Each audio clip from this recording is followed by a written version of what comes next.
আমরা শুরু করতে যাচ্ছি আমাদের আজকের 12তম সেশনে আমাদের সাথে উপস্থিত আছেন আমাদের সবার না হলেও অনেকেরই যারা আমরা চারুকলায় পড়াশোনা করি তাদের অনেকেরই পরিচিত প্রিয় মুখ এবং প্রিয় শিল্প সমালোচনা যিনি করে থাকেন, যাদের আলোচনা শোনার জন্য আমরা অপেক্ষা করছি, যার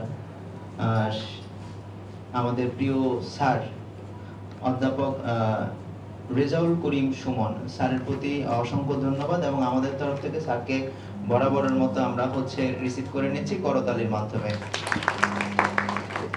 আমরা শুরু করছি চারুশিল্পের পাঠ ও আস্বাদনের মধ্য দিয়ে শিল্পবোধের চর্চাকে প্রাণিত করার লক্ষ্যে যে আর্ট অ্যাপ্রিসিয়েশন কোর্স আজকের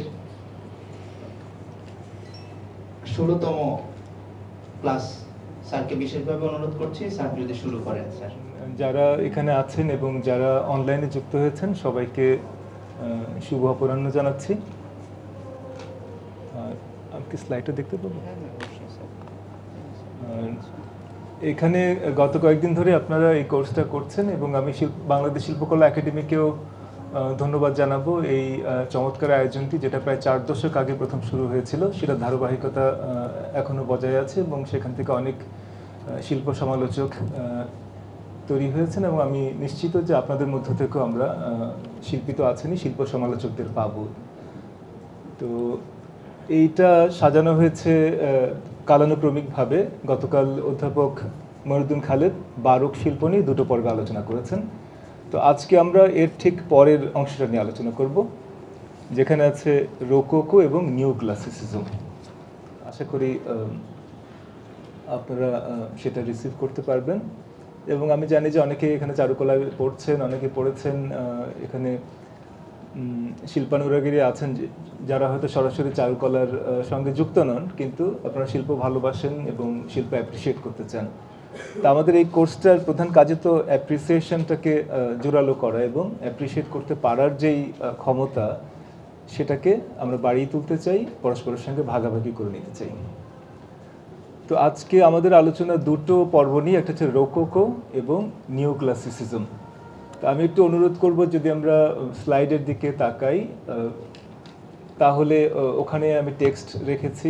টেক্সটটা মূলত ইংরেজিতে, আমরা আলোচনা করব বাংলায়, আর অবশ্যই বেশ কিছু ছবি থাকবে। তো রোকোকো মোটামুটিভাবে 1730-এর দশক থেকে 1760-এর দশক, আর নিউ ক্লাসিসিজম, যেটা আমাদের দ্বিতীয় আলোচ্য আজকের প্রথম পর্বে 2টো অংশ, সেটা 1770 থেকে 1830 খ্রিস্টাব্দ। এই সালগুলো মোটামুটি ভাবে এইভাবে আমি নির্ধারণ করেছি। তবে আপনারা জানেন যে এটা শিল্প ইতিহাসের বিভিন্ন বইতে এটা কখনো কখনো সামান্য এদিক ওদিক হয়, অর্থাৎ 10, 20, 30 বছর আগে পরে থেকেও এটা নড়াচড়া করতে পারে, কারণ এটা যেহেতু নির্দিষ্ট কোনো ঘটনা দিয়ে সবসময় শুরু হয় না, ফলে এটাকে যখন শিল্প সমালোচকরা বা শিল্প ইতিহাসবিদরা চিহ্নিত করেন, তখন কখনো কখনো তারা সামান্য আগে পরে থেকে করতে পারেন। তো আমাদের প্রথম আলোচ্য রোকোকো। রোকোকোর সঙ্গে শব্দটা আমাদের কাছে অনেকের কাছে নতুন, অনেকে আমরা পরিচিত। এটা একটা ফরাসি শব্দ, রোকাই থেকে এসছে, এবং আমরা দেখে নেব যে এটাতে ঠিক কি বোঝায়। আলো আসছে, আচ্ছা একটু কি ডানে নিয়ে যাবে? আচ্ছা, ঠিক আছে। এবং এই রোকোকোটা আমরা দেখছি, প্রথমে আমরা একটু অভিধান থেকে দেখে নেব যেটা অভিধানে কিভাবে এটাকে চিহ্নিত করা হয় বা সংজ্ঞায়িত করা হয়। এটা একটা অ্যাডজেক্টিভ যেটা আর্কিটেকচার, ফার্নিচার ইত্যাদির ক্ষেত্রে ব্যবহার করা হয়, যেখানে প্রচুর ডেকোরেশন আছে, অলঙ্করণ আছে, এবং বিশেষ করে প্রচুর সর্পিল রেখা আছে। এবং এটা সাহিত্য এবং মিউজিকের ক্ষেত্রেও এটা ব্যবহৃত হয় শব্দটা বা এই বিশেষণটা, যেখানে প্রচুর ডিটেইল এবং ডেকোরেশন বা অলঙ্করণ বা সজ্জা বা সাজসজ্জা ইত্যাদি আছে। এবং 18th সেঞ্চুরিতে, অষ্টাদশ শতকে এই স্টাইলটা খুব পপুলার ছিল furniture design, interior design, architecture এবং অবশ্যই পেইন্টিং এবং ভাস্কর্যের ক্ষেত্রেও। আর বাংলা আমরা দেখব যে অভিধানে এভাবে এটাকে শনাক্ত করা হয়ে থাকে বা চিহ্নিত করা হয়ে থাকে যে 18 শতকে ইউরোপে প্রচলিত জটিল অলঙ্কারবহুল শয্যাশৈলী সংক্রান্ত এবং প্রাচীন অতিশয্যাবহুল অলঙ্করণ রীতি সংক্রান্ত, স্থাপত্যে বা সাহিত্যে ওই জাতীয় রচনা রীতি সংক্রান্ত।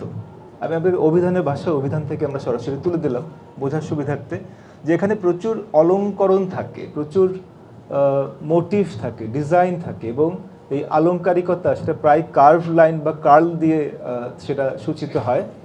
তো এইটা স্থাপত্যে থাকে, ফার্নিচার ডিজাইনে থাকে, ইন্টেরিয়ারে থাকে, সাহিত্যেও এই ধরনের ভাষা বা এই ধরনের অলঙ্করণের ঝোঁক যখন দেখা যায় অষ্টাদশ শতকে, তখন সেটাকে রোকোকো স্টাইল বা রোকোকো রীতি বলে শনাক্ত করা হয়েছে।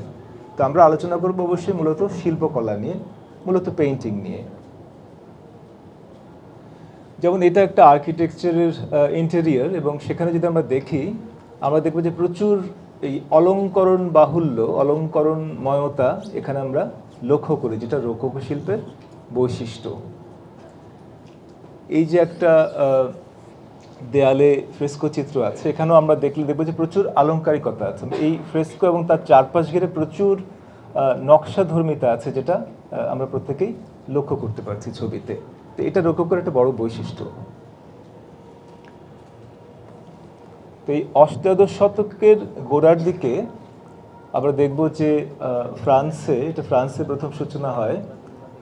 এর আগে তো আপনারা বারোকটা দেখেছেন। তো এই বারোকের পরপর এই যে প্যালেস বেসড বা প্যালেস ভিত্তিক যেই সংস্কৃতির বিকাশ সেখানে ঘটেছে, প্যালেসকে কেন্দ্র করে প্রাসাদ এবং সেখানে এলিট মানুষের যেই সংস্কৃতি চর্চা, সেখান থেকে আমরা দেখব যে নতুন পর্বটার সূচনা হচ্ছে রোকোকো নামে, এবং সেটা প্যারিসের বিভিন্ন প্রাসাদ ভবন ইত্যাদিকে কেন্দ্র করে এটা সূচনা হচ্ছে, যেখানে অভিজাতরা, বুদ্ধিজীবীরা তারা জড়ো হচ্ছেন এবং তারা নানা বিষয় নিয়ে আলোচনা করছেন, এবং সেখানে প্রচুর ওয়েল ফার্নিশড, খুবই সুসজ্জিত, আসবাবে সজ্জিত ভবন, স্থাপত্য, সেখানে পেইন্টিং থাকছে, সেখানে ভাস্কর্য থাকছে, এবং সেখানে প্রচুর নকশা থাকছে সেই স্থাপত্যের মধ্যে, পেইন্টিংয়ের মধ্যে এবং ফার্নিচারের মধ্যেও।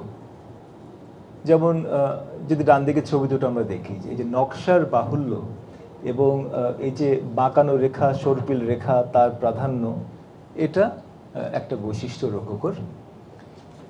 তো এটা প্রথমে আমরা দেখব যেটা ফ্রান্সে এটার প্রথম একটা বড় কেন্দ্র, এবং সেখান থেকে পরে ইটালি এবং ইউরোপের অন্যান্য কেন্দ্র এটা ছড়িয়ে পড়ছে, বিশেষ করে পশ্চিম ইউরোপের। তো এটা আমরা আগে বলেছি, এটা ফরাসি শব্দ রোকাই থেকে এটা এসছে, যেটা এই ফরাসি গার্ডেনগুলোতে, বাগানগুলোতে, উদ্যানগুলোতে 17 এবং 18 শতকের গোড়ার দিকে এই অলঙ্করণের ক্ষেত্রে যে শেলগুলো ব্যবহার করা হতো, সেই শেলগুলোকে ফরাসিতে বলা হতো রোকাইয়ে। এই যেটা আমরা বানানটা ওখানে দেখছি, ROCAILLE। এই রোকাই থেকে রোকোকো কথাটার উদ্ভব হয়েছে। আবার একটু উৎপত্তিটা দেখে নিলাম।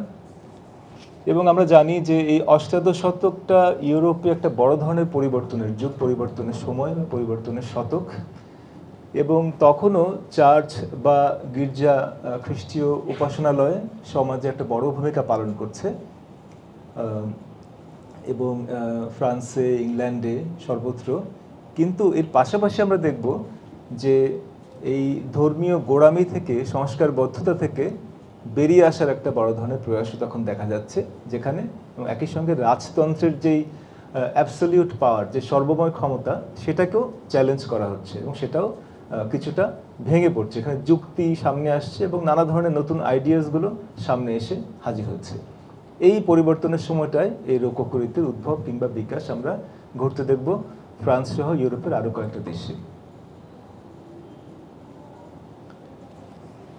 তখন দর্শন, বিজ্ঞান, এই সব দিকেই নতুন চিন্তাভাবনার উদ্ভব হচ্ছে, নতুন নতুন সম্ভাবনার দুয়ার উন্মোচিত হচ্ছে, এবং মধ্যবিত্ত শ্রেণী শিক্ষার সঙ্গে যুক্ত হয়ে যাচ্ছে, যেটা আমরা জানি যে কিভাবে সমাজকে পাল্টে দেয়। আমরা এটার সঙ্গে মিলিয়ে দেখব যে 1921 সালে, ঠিক 100 বছর আগে ঢাকা বিশ্ববিদ্যালয় যখন প্রতিষ্ঠিত হয়, তখন কিভাবে পূর্ববঙ্গে বা এখনকার বাংলাদেশে একটা শিক্ষিত মধ্যবিত্ত শ্রেণীর উদ্ভব ঘটে, যেটা আমাদের দেশের 100 বছরের ইতিহাসকে কীভাবে পাল্টে দিয়েছে। বলে এই মধ্যবিত্ত শ্রেণীকে শিক্ষার সঙ্গে যুক্ত করে নেওয়া, শিক্ষা তাদের কাছে পৌঁছে যাওয়া, তাদের চিন্তাভাবনাকে উস্কে দেওয়া, তাদেরকে সমাজের নানান ক্ষেত্রে অংশগ্রহণ করার অবকাশ তৈরি করে দেওয়া, এগুলো সমাজকে পাল্টে দেয়।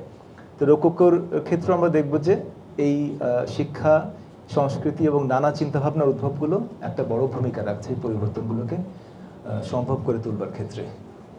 এবং এটা আমরা মনে রাখবো যে তখন এই যে ফরেন ট্রেড, এই যে বাণিজ্য এবং কলোনাইজেশন, উপনিবেশ বিস্তার করছে ইউরোপ। আমরা জানি যে তারা নানা দেশে ছড়িয়ে পড়েছে সে রেনেসান্সের পর থেকে, নতুন নতুন সমুদ্রপথ আবিষ্কার করেছে। আমরা ভাস্কো দা গামা, কলম্বাস এবং আমেরিগো ভেসপুচি অনেকের কথা বলবো।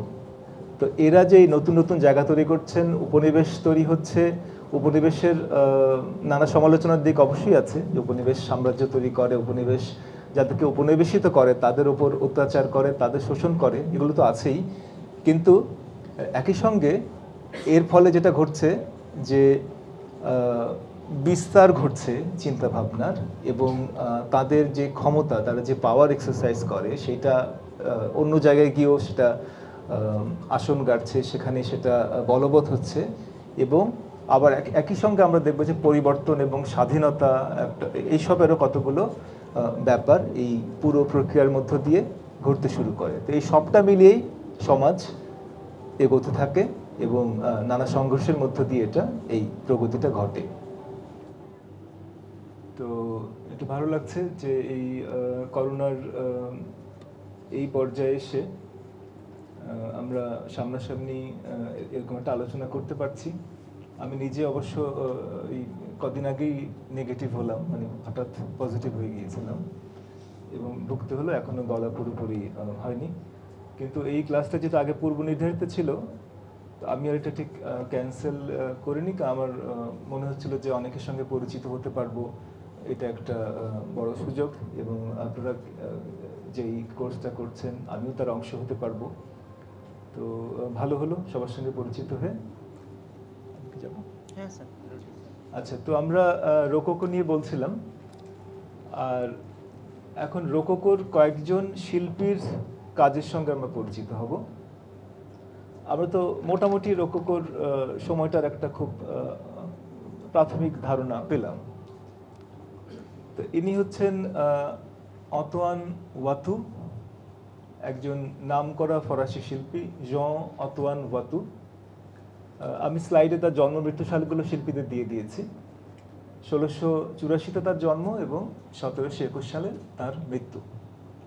তো ইনি হচ্ছেন রোকোকো শৈলীর সবচাইতে বিখ্যাত শিল্পী, সবচাইতে নামজাদা শিল্পী, ফরাসি শিল্পী ওয়াতু।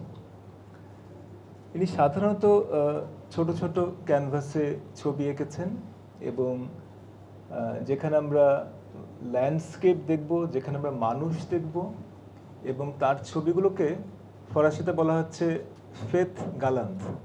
এই ফেত গালান্ত কথাটার আক্ষরিক অর্থ হচ্ছে রুরাল ফেস্টিভ্যাল, গ্রামীণ উৎসব।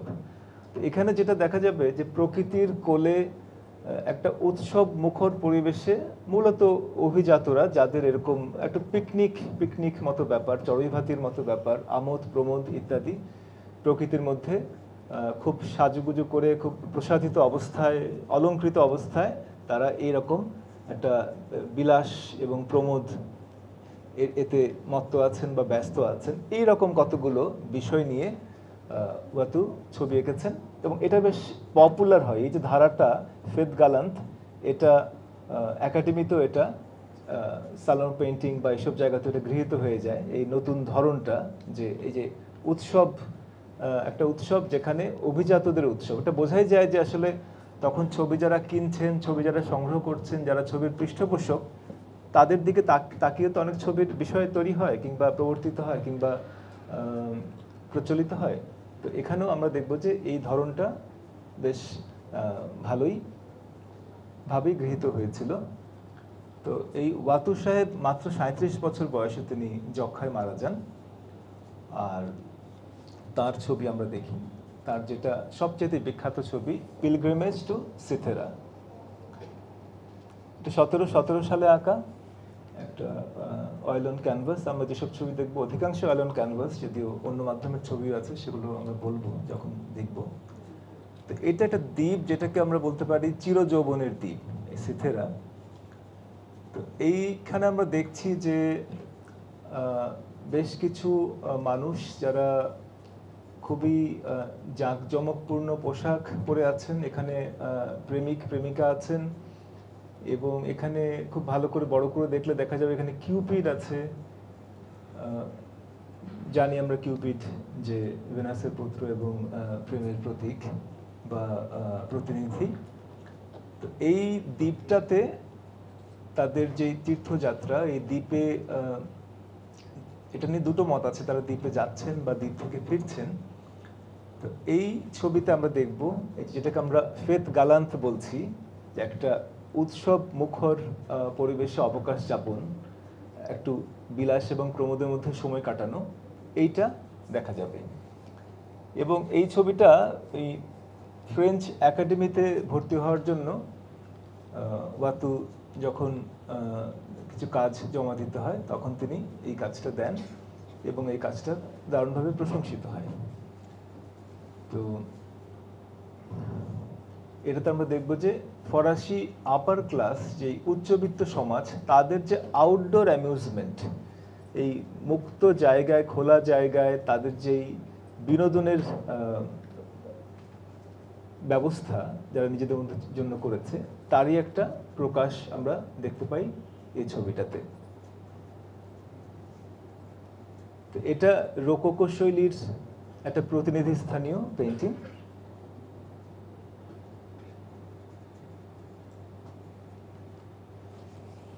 আরেকটা ছবি বাতুর, আমরা দেখছি যে এগুলো বাইরে, সেটিংটা সবসময় আউটডোর, সেখানে গাছপালা প্রকৃতি এগুলো তো আছেই, এবং আমি যদি মানুষের দিকে তাকাই তারা খুব সুসজ্জিত, তাদের পোশাক সুসজ্জিত আছেন, তাদের অনেক সময় তারা অলঙ্কৃত অলংকার ব্যবহার করছেন, এবং তাদের ক্লাসটা কোন শ্রেণীর মানুষ, উচ্চ শ্রেণীর, সেটা তাদের পোশাকে বিলাসে বেসনে সেটা বুঝতে আমাদের কষ্ট হবার কথা নয়।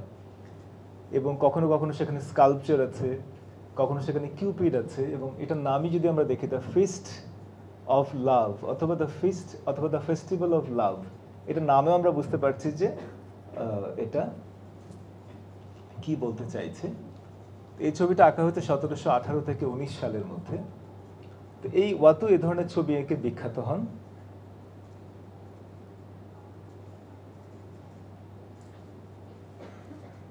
ওয়াতুর পরে দুজন ফরাসি শিল্পী রোকোকো ধারাকে এগিয়ে নেন, বা রোকোকো ধারায় খুব নাম করেন তারা।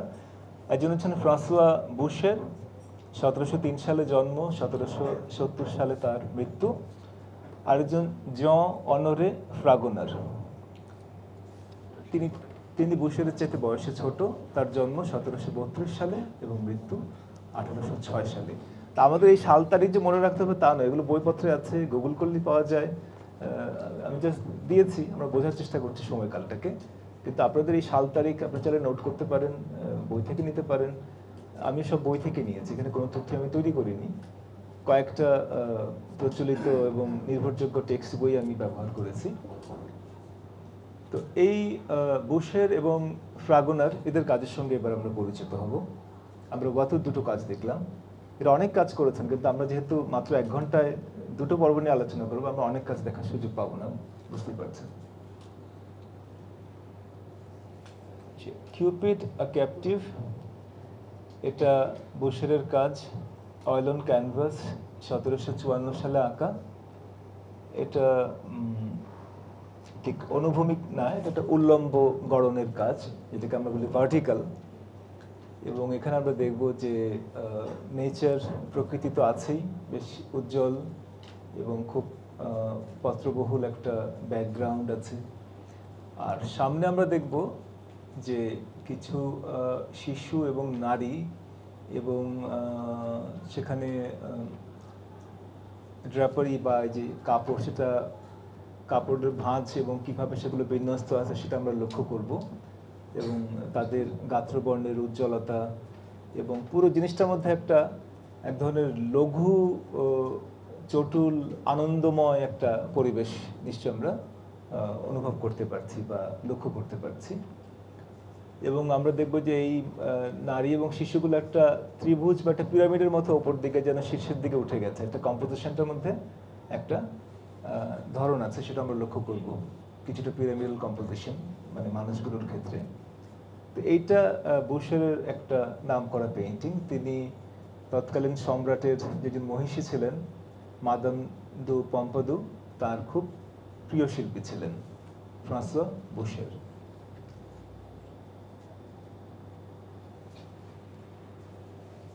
এবার আমরা আসছি জন অনরে ফ্রাগোনারের ছবিতে দ্য সুইং বা দোলনা। আমরা কি দেখতে পাচ্ছি এখানে? দেখতে পাচ্ছি যে একজন মহিলা খুবই সুসজ্জিত অবস্থায়, মাঝখানে দেখতে পাচ্ছেন কি আপনারা?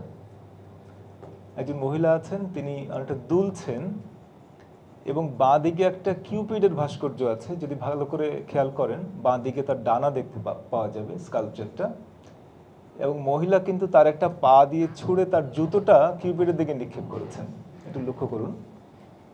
এবং আর নিচে এবং তার যেই জামা বা যে নিম্নবাস নিচের যে জামাটা, সেটা আমরা দেখছি যে কিভাবে তিনি দুলছেন, সেটা ঈষৎ উন্মোচিত অবস্থায়, এবং সেখানে নিচে থেকে তার যে অ্যাডমায়ারার তিনি নিচে আছেন, এবং ভদ্রমহিলা বেশ একটা ঢং করে কিংবা বেশ একটা কায়দা করে এটা ছুড়ে দিয়েছেন। তো পুরো জিনিসটার যে একটা লঘু মেজাজ, একটা চটুল লঘু এবং এক ধরনের এর মধ্যে তো অবশ্যই রোম্যান্স আছে, এর মধ্যে একটা ইরোটিক বা এক ধরনের প্রণোদনা আছে চাপা। তো এই সবটা মিলে এবং খুব একটা ইন্টিমেট একটা ব্যাপার। এটা ঠিক আমাদের সবার বিষয় না, এটা ওই যারা এখানে আছেন এটা তাদের মধ্যে একটা যোগাযোগের বিষয়। তো এটা ছবির বিষয়গুলো আমরাও দেখতে পাচ্ছি। তাহলে এইটা হচ্ছে এই ছবিটার মেজাজ এবং এই ছবিটার বিষয়। এবং আলোটা লক্ষ্য করুন যে আলো কিভাবে এসে পড়ছে এবং কিভাবে সেটাকে নানা জায়গায় বিন্যস্ত করেছেন শিল্পী খুবই দক্ষতার সঙ্গে।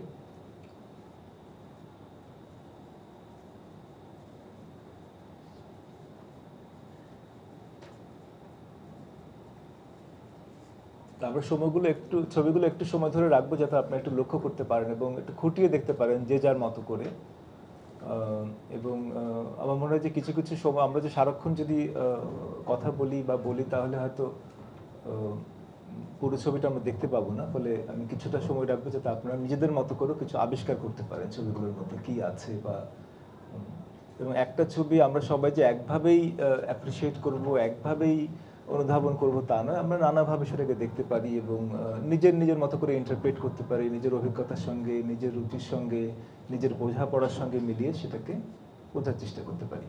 তবে আমাদের এই আজকের আলোচনার বিষয় হচ্ছে এটাকে রোকোকো রীতির সঙ্গে মিলিয়ে দেখা, কারণ এটা একটা রোকোকো শৈলীর ছবি এবং আমরা রোকোকো শৈলীর বৈশিষ্ট্যগুলো বুঝতে চাইছি এবং কিছু বিখ্যাত কাজ পরিচিত হতে চাইছি। এবং গতকাল আপনারা যে বারোক শৈলীর কাজ দেখেছেন তার সঙ্গে ফারাকটা নিশ্চয়ই খুব স্পষ্টভাবে বুঝতে পারছেন যে ডিফারেন্সটা কোথায় এবং কতটা সরে গেছে।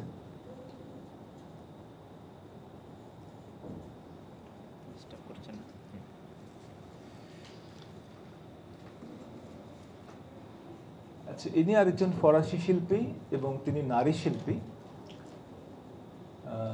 এডলেইদ লাবিয়ে গুইয়ার।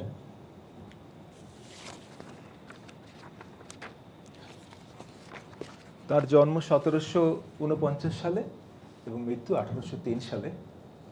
ডান দিকে আমরা এই এডলেইদের একটা সেলফ পোর্ট্রেট বা আত্মপ্রতিকৃতি দেখছি। তিনি যেহেতু শিল্পী নিজেকে এঁকেছেন এবং আমি চেষ্টা করেছি প্রত্যেক শিল্পীর সঙ্গে তার একটা পোর্ট্রেট নিজের আঁকা বা অন্যের আঁকা বা ফটোগ্রাফ এগুলো যুক্ত করতে। তো তখনও ফটোগ্রাফি আসেনি, যে কারণে পরে আমরা ফটোগ্রাফি যুক্ত করবো কোনো শিল্পীর। তো ইনি মিনিয়েচার পেইন্টার, ছোট ছোট ছবি আঁকতেন, পোর্ট্রেট আঁকতেন এবং এই আপনারা জানেন যে একসময় ইউরোপে নারীরা এই চারু শিক্ষা বা শিল্প শিক্ষা গ্রহণ করতে পারতেন না, একাডেমিতে তাদেরকে নেওয়া হতো না এবং পরবর্তীকালে যখন নেওয়া হয়েছে তখনও তাদেরকে ফিগার স্টাডি বা নোট স্টাডি করতে দেওয়া হতো না। এটা থেকে তারা লাইভ ক্লাস যেটাকে বলে, এটা থেকে তারা বঞ্চিত হতেন। এর ফলে যে প্রতিযোগিতা, যে শিল্পী হিসেবে প্রতিযোগিতা করতে গেলে ফিগার আঁকার ব্যাপারে যথেষ্ট দক্ষতা অর্জন করতে হয়, কারণ তখন যে হিস্ট্রি পেইন্টিং করা হতো, অনেক ফিগার নিয়ে যেসব ঘটনাবহুল চিত্র আঁকা হতো, তাতে ফিগারটাকে ভালো করে বুঝতে হয়। নোট স্টাডি, ফিগার স্টাডি এগুলো সব না বুঝলে চলে না। তো সেই জায়গায় তারা সেই সুযোগটা দীর্ঘদিন পেতেন না, এবং আরেকদিকে তারা পৃষ্ঠপোষকতা পেতেন না। তো ফলে নারী শিল্পী অনেকেই ছিলেন যারা একটা সময় তার বাবার সঙ্গে, তার ভাইয়ের সঙ্গে কাজ করতেন, বাবার কাছ থেকে কাজ শিখতেন এবং বাবা কিংবা ভাইকে সাহায্য করতেন, এবং এটা বড় বড় কমিশন কাজ যখন পেতেন তখন তারাও, মেয়েরাও সেখানে হাত লাগাতেন, অংশগ্রহণ করতেন। কিন্তু সইটা হয়তো যেত বাবার, যিনি সবচেয়ে বিখ্যাত, যার নামে কাজগুলো আসে, যিনি কমিশনগুলো পান, যার নামে কাজগুলো বিক্রি হয়, তার চাহিদা হয়, মিউজিয়ামে সেটা ঝোলে। তো কিন্তু সেখানে নারী শিল্পীদের একটা কন্ট্রিবিউশন বরাবরই ছিল, কয়েক শতক ধরেই। তো এই এদলেইদে লাবিয়ে, ইনি ফরাসি শিল্পী, এবং ইনি দেখা যাবে যে ইংল্যান্ডের যে রয়্যাল একাডেমি, সেই রয়্যাল একাডেমিতে সদস্য যারা হচ্ছেন তাদের মধ্যে তিনি একজন, এবং ইনি তার ছাত্রীদের নিয়ে, তার যারা স্টুডেন্ট তাদের নিয়ে তিনি একটা স্টুডিও তৈরি করারও একটা অনুমতি বা সুযোগ পেয়েছিলেন, যেটা আগে নারী শিল্পীরা একটা সময় পেতেন না। তো আমরা এই একই সঙ্গে আমরা সমাজের প্রগতিটা বা অগ্রগতিটাও একই পাশাপাশি লক্ষ্য করব, যে কীভাবে চেঞ্জগুলো আসছে এবং সেখানে নারী শিল্পীরা কীভাবে অংশগ্রহণ করছেন, পরিবর্তনটা তাদের জীবনে ঘটছে, তারা আরও সামনের দিকে যাচ্ছেন এবং অন্যদের শিক্ষিত করছেন শিল্প শিক্ষায়, এবং তারা নিজেরা এই শিল্প জগতে একটা জোরালো অবস্থান নিচ্ছেন তাদের কাজের মধ্য দিয়ে।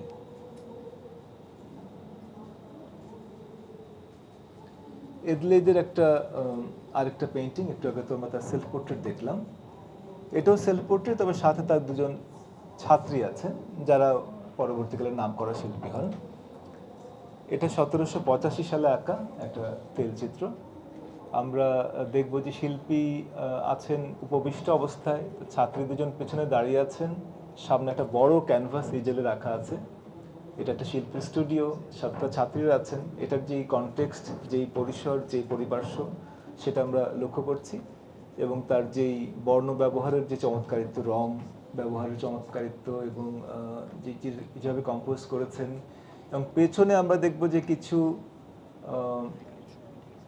ফিগারের কাস্ট ব্যবহার করা হয়েছে, যেখান থেকে একসময় স্টাডি করা হতো, কিছু প্লাস্টার কাস্ট কিংবা এ ধরনের অবয়ব, বাস্ট, আবক্ষ, কখনো ফুল ফিগার, কখনো টর্সো, যেগুলো দেখে স্টাডি করা হয়, আঁকা হয়, সেগুলোর পেছনে রাখা। এটা ক্লাসের অংশ কিংবা এই শিল্প শিক্ষার একাডেমিক ট্রেনিংয়ের স্টুডিওর একটা অংশ, সেটা আমরা পেছনে দেখতে পাচ্ছি। আর শিল্পী সামনে আছেন, তার ছাত্রীরা আছেন।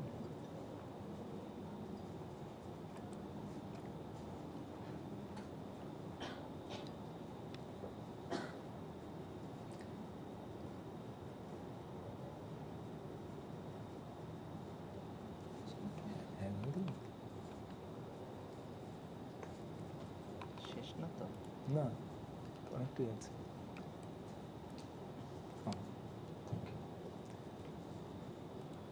আচ্ছা, এবার আরেকজন শিল্পী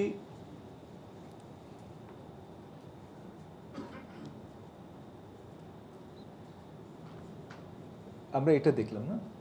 আচ্ছা, এবার এলিজাবেথ লুইস বিজি লোব্রু, আরেকজন ফরাসি শিল্পী। ইনি অষ্টাদশ শতকের দ্বিতীয়ার্ধের একজন খুব নামকরা প্রতিকৃতি শিল্পী, প্রতিকৃতি আঁকতেন, এবং তার সেলফ পোর্ট্রেট আমরা দেখতে পাচ্ছি, একটা স্ট্র হ্যাট পরা অবস্থায়, বাঁ দিকে বেশ বড় করে। ইনি ফরাসি সম্রাজ্ঞী মারি আতোয়ানেত, তার খুব প্রিয় শিল্পী ছিল, এবং তার পোর্ট্রেট করেছেন তার এবং তার পরিবারের সদস্যদের। এবং ইউরোপের অনেক অভিজাত ব্যক্তি, অনেক লেখক, অভিনয় শিল্পী এদের আনুকূল্য পেয়েছেন, এদের ছবি করেছেন, এদের পৃষ্ঠপোষকতা পেয়েছেন, এদের পোর্ট্রেট করেছেন, এবং তিনি 10টা শহরে আর্ট একাডেমিতে নির্বাচিত হয়েছেন। অর্থাৎ তার একটা বেশ গুরুত্বের জায়গা তৈরি হয়েছে, যেটা আমরা লক্ষ্য করছি, যে নারী শিল্পীরা সামাজিকভাবে প্রতিষ্ঠিত হচ্ছেন একাডেমিক পরিসরে, এবং পৃষ্ঠপোষকতার জায়গায় তাদের পরিচিতিটা জোরালো হতে শুরু করেছে। অন্তত কোনো কোনো শিল্পী আমরা দেখবো যে এখানে বেশ এগিয়ে এসছেন, যাদের মধ্যে একটু আগে যাকে দেখলাম অ্যাডেলেইড, তিনি আছেন, এলিজাবেথ আছেন।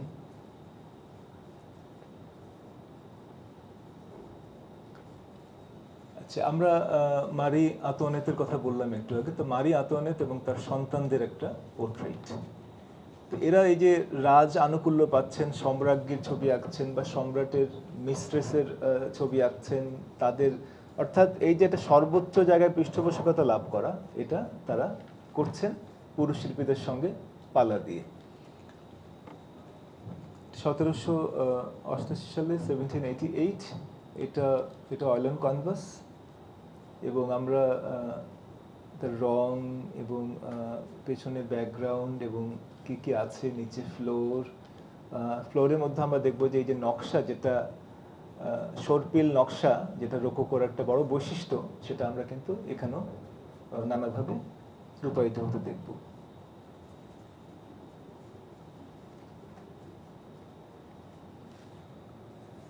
এবার আমরা চলে যাচ্ছি ইটালিতে। তো ইতালিতে একজন রোকোকো শিল্পী, একজন শিল্পী জামবাতিস্তা তিয়েপোলো, তিনি এই রোকোকো পেইন্টিংটাকে নিয়ে গেলেন রোকোকো ফ্রেস্কোতে, অর্থাৎ তিনি বড় বড় ফ্রেস্কো পেইন্টিংয়ে, দেয়াল চিত্রে রোকোকো রীতির প্রবর্তন ঘটলেন বা পরিগ্রহণ ঘটালেন। তিয়েপোলোর জন্ম 1796 সালে, মৃত্যু 1696 সালে, তার মৃত্যু 1770 সালে, এবং তার সেলফ পোর্ট্রেট আমরা ডান দিকে দেখতে পাচ্ছি।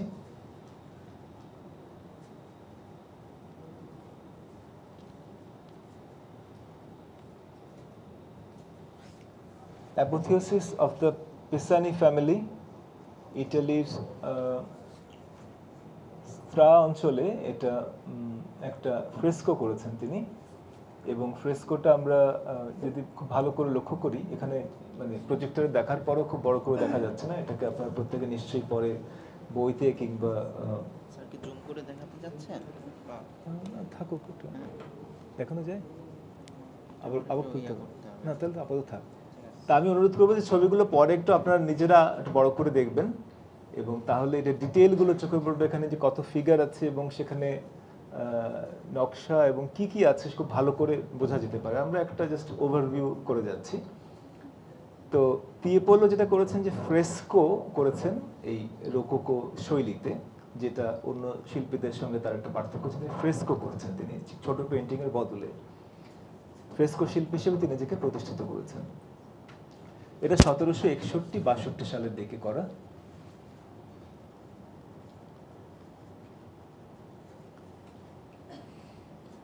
এবং তার যে উজ্জ্বল রং এবং যেই ফিগারগুলো আমরা দেখছি যে তারা খুব ভাসমান অবস্থায়, এবং এটা নির্ভার, একটা ওয়েটলেস ফিগার, যেটা রোকোকোর একটা বৈশিষ্ট্য। যেই মহিলা দোল খাচ্ছিলেন দোলনায় বনের মধ্যে, এবং যারা এখানে আছে, এটা ওয়েটলেস ব্যাপার আছে, তারা নির্ভার, তারা ভেসে বেড়াচ্ছে, খুব প্রফুল্ল, খুব লঘু, খুব একটা প্রমোদ এর একটা প্রকাশ যেন এখানে আমরা দেখতে পাই।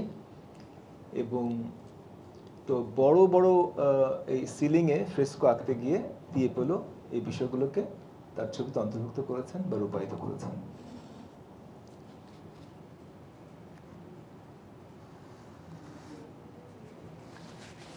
এই পর্যায়ে আমরা খুব সংক্ষেপে উল্লেখ করব এনলাইটেনমেন্ট বা জ্ঞানালোক।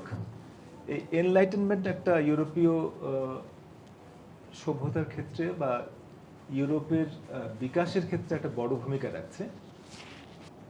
তো আমরা জানি যে এই 18 শতাব্দী বা অষ্টাদশ শতাব্দীর শেষ দিকে যে নানা রকম বৈপ্লবিক প্রক্রিয়াগুলো ঘটছে, এবং এগুলো ফ্রান্সে যে রাজতন্ত্র সেটা তার অবসান ঘটছে, এবং আমরা দেখব যে কোথাও কলোনির অবসান ঘটছে, এবং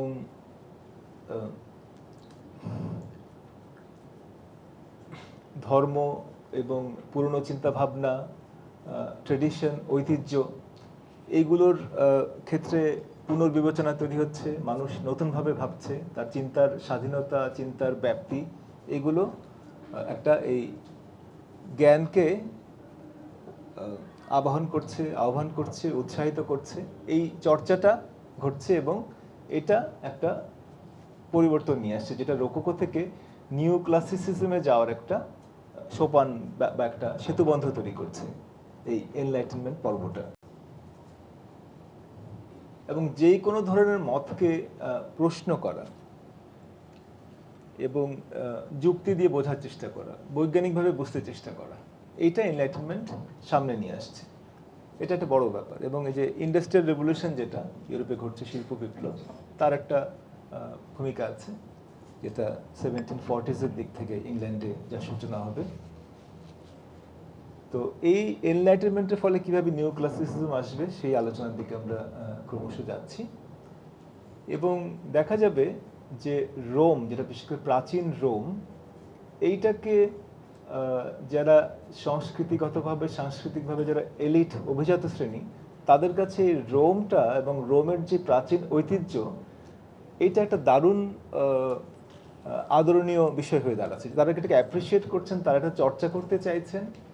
এমনকি তখন এই মোটামুটি 21 বছর বয়স হলে যারা অভিজাত, যাদের সঙ্গতি আছে, আর্থিক সঙ্গতি আছে, তারা গ্র্যান্ড ট্যুরে বেরিয়ে পড়ছেন ইটালি দেখার জন্য। এই ইটালি থেকে অনেক কিছু শেখার আছে, ইটালির প্রাচীন সভ্যতা থেকে, এটা তারা মনে করছেন, যে কারণে ইউরোপের নানা দেশ থেকে তখন ইটালি ভ্রমণে যাচ্ছে, যেটাকে গ্র্যান্ড ট্যুর টু ইটালি বলা হচ্ছে। তো এর মধ্য দিয়ে আমরা দেখব ইউরোপিয়ানরা, আমেরিকানরা এরকম ভ্রমণে যাচ্ছেন, বেশ উল্লেখযোগ্য সংখ্যক মানুষ, এটা একটা চল তৈরি হচ্ছে এই সময়। তো এটা এনলাইটেনমেন্ট এইভাবে এই প্রাচীন রোমের জ্ঞানকে চর্চায় কেন্দ্রে নিয়ে আসছেন।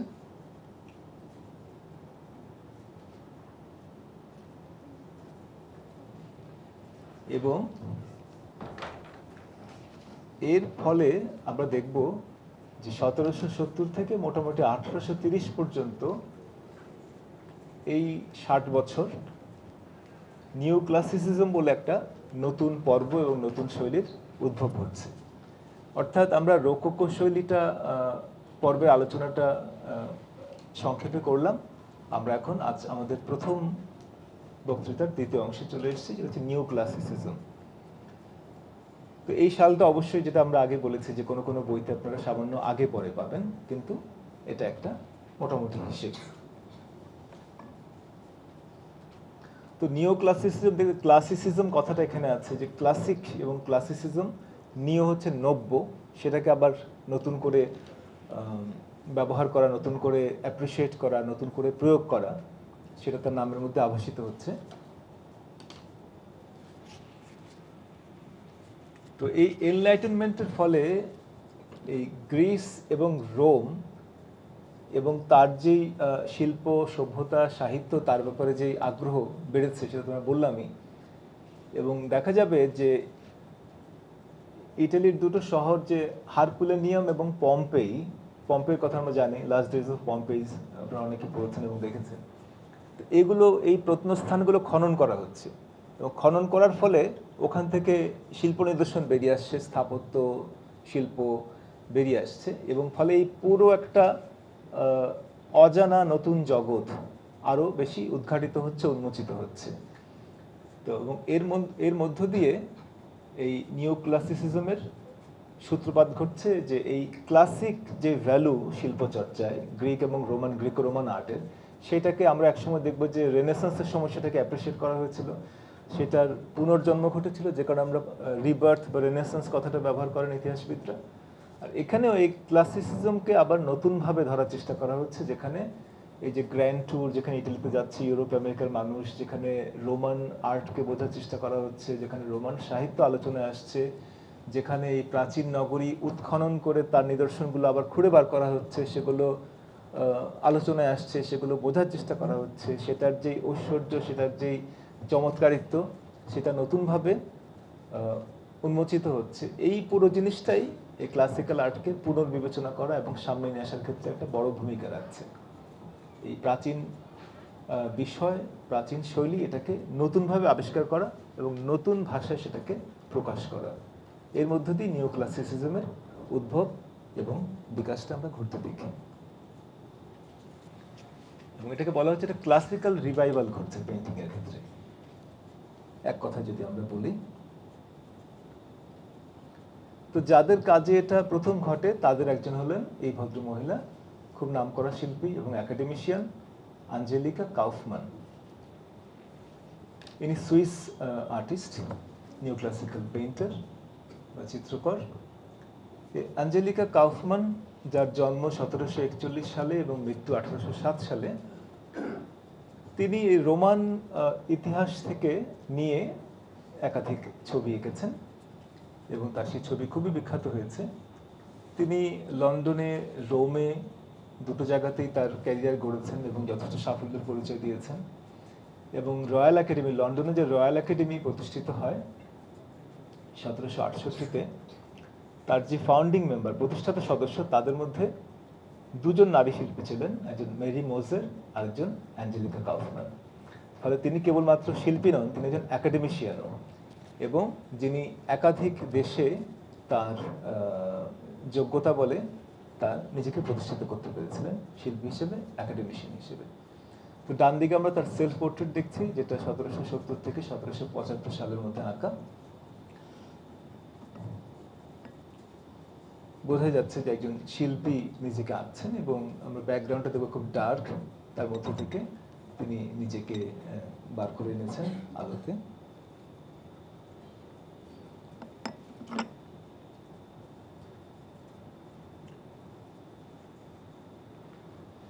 অ্যাঞ্জেলিকার খুব নামকরা একটা ছবি, নিচের খানিকটা অংশ ঢাকা পড়ে যাচ্ছে, কিভাবে দেখাবো সেটা? আপনি কি নিচেটা দেখতে পাচ্ছেন না?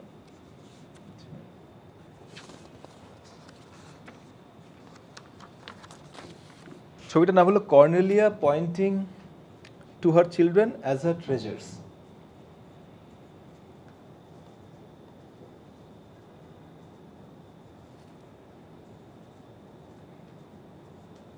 এখানে আমরা দুজন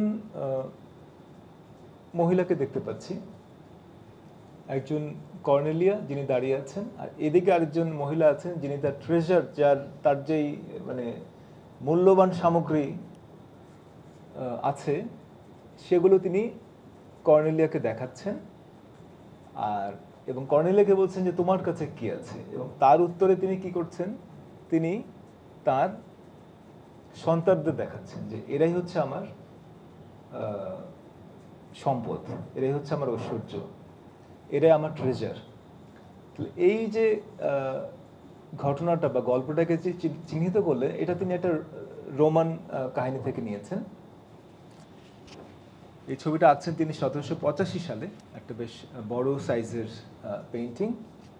এবং এই রোমান ইতিহাসে এই ভার্চু বা এই গুণ, নৈতিক উৎকর্ষ বলতে কি বোঝায় তার একটা চিত্ররূপ আমরা বলতে পারি এই ছবিটাকে, যেখানে কর্নেলিয়া আফ্রিকানা, যিনি জেনারেল স্কিপিও আফ্রিকানুসের সন্তান বা কন্যা, এবং তিনি আছেন এখানে কেন্দ্রীয় চরিত্র। এবং তিনি তৎকালীন সময় সমাজে যেই গুণগুলোকে প্রশংসা করা হতো, বিনয়, চিত্তে নির্মলতা, সম্মান, এইগুলোকে তিনি সামনে নিয়ে আসছেন তার এই ছবির মধ্য দিয়ে, কাউফমান। এবং কর্নেলি আমরা বললাম যে তার একজন ভিজিটর এসছেন, এবং যিনি যথেষ্ট জুয়েলারি, অলংকার পরে আছেন। আমরা ছবিটাকে যদি বড় করে দেখবো যে তিনি তার এই ধন সম্পদগুলো দেখাচ্ছেন তাকে, এবং তারপর তাকে জিজ্ঞেস করছেন যে এবার তোমারগুলো দেখাও, আপনারগুলো দেখান। তখন তিনি তার সন্তানদের নির্দেশ করছেন যে এরাই আমার ট্রেজার। তো বিষয়বস্তুটা খুবই চমৎকার, এবং এটা তিনি এই রোমান ইতিহাসের একটি গল্প থেকে, একটি ঘটনা থেকে তিনি এটা গ্রহণ করছেন। এই যে রোমান কাহিনীকে সামনে নিয়ে আসা, ছবির বিষয়বস্তু করা, একটা ক্লাসিক্যাল পিরিয়ডের কাহিনী, ঘটনা, এনেকডোট, কিংবা তখনকার মূল্যবোধ, তখনকার নৈতিক গুণের অ্যাপ্রিসিয়েশন, এটাকে সামনে নিয়ে আসা, এটা কাউফমান করছেন তার ছবিতে। এটাকে আমরা বলতে চাইছি যে নিউ ক্লাসিসিজম, ওই মূল্যবোধটাকে তার ছবিতে প্রকাশ করা এই সময় এসে, 18 শতকে এসে।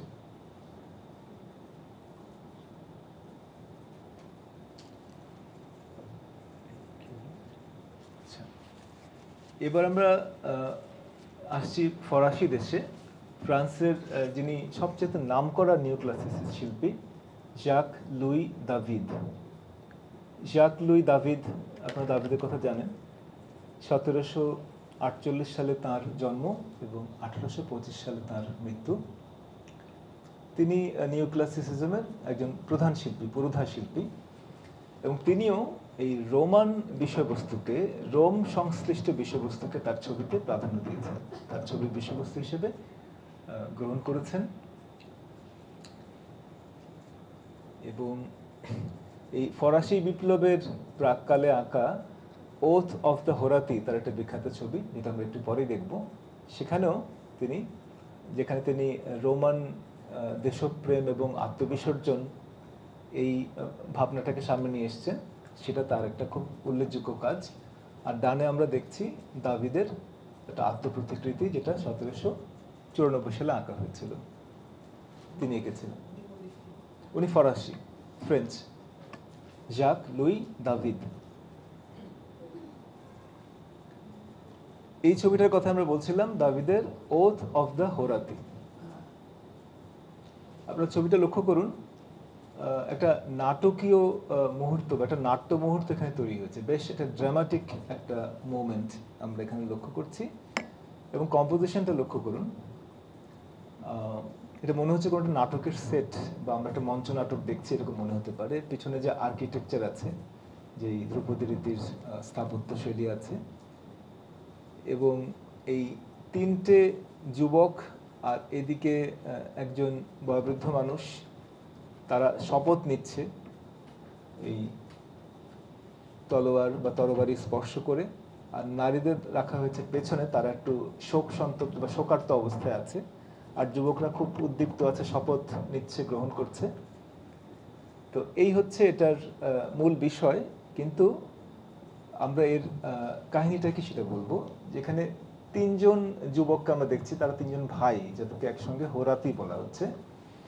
তো তারা এই তলোয়ারকে স্যালুট করে বা তলোয়ারকে সামনে রেখে তারা শপথ নিচ্ছে। কেন শপথ নিচ্ছে? কারণ তখন এই রোম এবং তাদের প্রতিপক্ষ আরেকটি জায়গা আলবা, এই দুটো জায়গার মধ্যে একটা বিরোধ চলছিল। তো সেই জায়গায় এই দুটি নগরী সরাসরি যুদ্ধে লিপ্ত না হয়ে তারা ঠিক করলো যে তারা তাদের কয়েকজন যোদ্ধাকে প্রতিনিধি হিসেবে পাঠাবে, তারাই লড়াই করে যুদ্ধটা, বিরোধটা মিটিয়ে নেয়। অর্থাৎ পুরো নগরীটার যুদ্ধে একটা সামগ্রিক বা সর্বাত্মক যুদ্ধে লিপ্ত হবে না, তারা তাদের বীর যোদ্ধাদের পাঠাবে, তারাই যুদ্ধ করে মীমাংসা করবে। তো এরা হচ্ছেন রোমান অংশের প্রতিনিধি, এই হোরাতি ব্রাদার্স, তিন ভাই। তাদের বাবা আছেন এখানে, শপথ নিচ্ছেন, এবং তার আত্মীয়রা আছেন পেছনে, যারা শোকার্ত অবস্থায়, নারীরা। এখানে নারী পুরুষ তাদের এই যে দুই রকম যেই ভাবে মূল্যায়ন করা হয়, তার একটা প্রকাশ সমাজ যেভাবে দেখে, তারও একটা রূপায়ণ আমরা এখানে দেখতে পাবো। এখানে রোমান দেশাত্মবোধ, আত্ম উৎসর্গ করা, যেখানে যুদ্ধে হার জিত দুটি হতে পারে, মৃত্যু হতে পারে, বীরত্ব দেখানোর যথেষ্ট অবকাশ আছে, দায় আছে, দায়িত্ব আছে, এটাকে শনাক্ত করেছেন যে হোরাতি বা এই ভাইদের শপথ। এই ছবিটার নাম তাই। এটা 1784 সালে আঁকা এবং খুবই নামকরা একটা শিল্পী ওয়েস্টার্ন পেইন্টিংয়ের। তো এখানে আমরা দেখছি যে রোমান বিষয়বস্তুকে আনা, যেখানে প্রাচীন স্থাপত্য আছে পেছনে, এবং ছবির কম্পোজিশনটা খুব লক্ষ্য করবার। এবং এটাকে যদি আমরা ছবির ভাষায় দেখি যে কিভাবে রেখা, খাড়া রেখা, ডায়াগোনাল রেখা, রং, আলো ছায়া, এই সমস্ত কিছুর বিন্যাস কিভাবে নাট্য মুহূর্তটা তৈরি করতে সাহায্য করছে, যে টেনশন, যেই এই একটা বিশেষ মুহূর্ত, তার যে উত্তেজনা বা তার যে একটা আলাদা গুরুত্ব, এটা কিভাবে দর্শকের সামনে, আমাদের সামনে তুলে ধরছে, সেটা আমরা লক্ষ্য করব।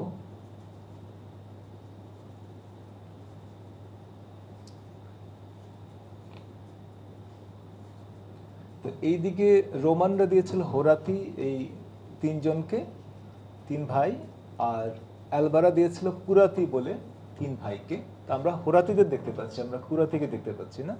আমরা রোমান অংশের তিন ভাই যোদ্ধা, তাদেরকে দেখতে পাচ্ছি, যারা বাবার সামনে তলোয়ার রেখে তলোয়ারের কে স্যালিউট করে তারা তাদের শপথ নিচ্ছে, যুদ্ধের শপথ।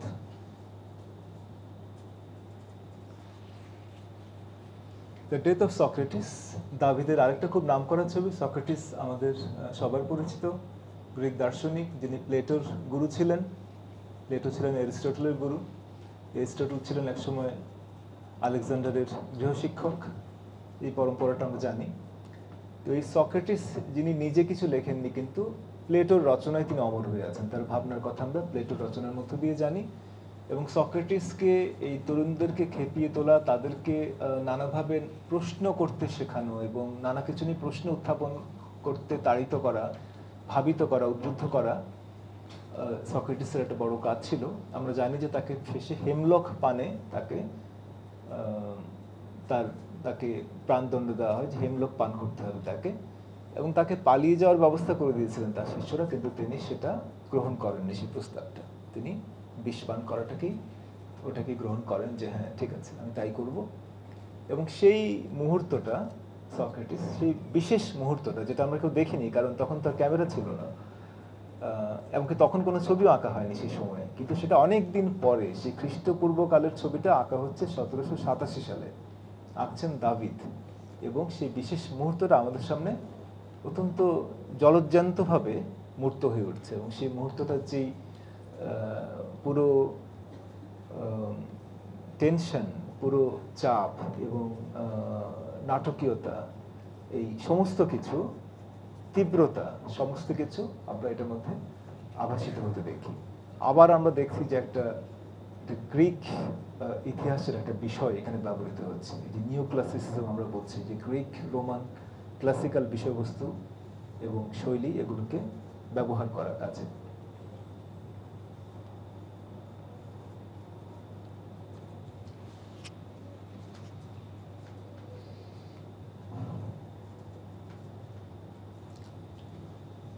জাকলু দাভিদের আরেকটা ছবি, ডেথ অফ মারা, একজন বিপ্লবী মারা, যিনি তার বাথ বা স্নানাগারে তাকে ছুরিকাহত করে বা ছুরিকাঘাত করে তাকে হত্যা করা হয়, সেটার ছবি। আমরা এখানেও দেখব যে তার এই যে একটা খুব নিষ্ঠুরতা এবং এই যে নৃশংসভাবে একজন বিপ্লবীকে হত্যা করা হলো তার নিজেরই স্নানাগারে, সেটাকে এঁকেছেন দাভিদ অত্যন্ত নৈপুণ্যের সঙ্গে। এবং এখানেও একটা তীব্র নাটকীয়তা এবং আমরা লক্ষ্য করব।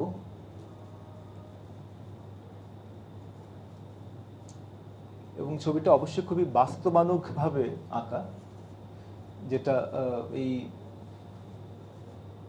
ঘটনাটাকে একদম আমরা যেন চাক্ষুষ করছি সেরকম মনে হতে পারে। এবং এই ঘটনাগুলো ঘটছে অবশ্যই ক্যামেরা আবিষ্কারের বেশ আগে। আমরা বুঝতেই পারছেন যে ক্যামেরা 1839-এর দিকে ক্যামেরা আসছে, তার আগে এই ছবিগুলো আঁকা হচ্ছে। তবে শিল্পীর আগে ক্যামেরা অবস্কিউরা ব্যবহার করে কখনো কখনো ছবি এঁকেছেন, এবং যেখানে পিনহোল ক্যামেরা উল্টো করে বিম্ব ফেলে সেটাকে ব্যবহার করা, সেগুলো নিয়ে কিছু কিছু কাজ শিল্পীরা করেছেন একসময়, এর আগেও। সেটা একটা পৃথক আলোচনা। দাভিদের আরেকটা ছবি, যেখানে নেপোলিয়ন বোনাপার্টকে আমরা দেখতে পাচ্ছি। নেপোলিয়ন বোনাপার্ট ফরাসি সম্রাট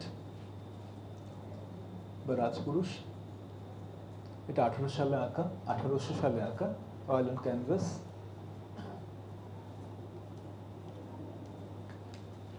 জঁ অগুস্ত ডোমিনিক অগ্রে, ইনি আরেকজন ফরাসি শিল্পী। আমরা বোধহয় সময়ের শেষ দিকে এসেছি, আমরা একটু তাড়াতাড়ি এগিয়ে যাব। আমরা এখন ফটোগ্রাফ দেখতে পাচ্ছি, অগ্রে সাহেবের ফটো দেখতে পাচ্ছি আমরা, যেটা আনুমানিক 1855 সালের দিকে তোলা হয়েছে, ক্যামেরা এসে গেছে ইতিমধ্যে। এবং ইনি আরেকজন খুব নামকরা নিউ ক্লাসিক্যাল পেইন্টার,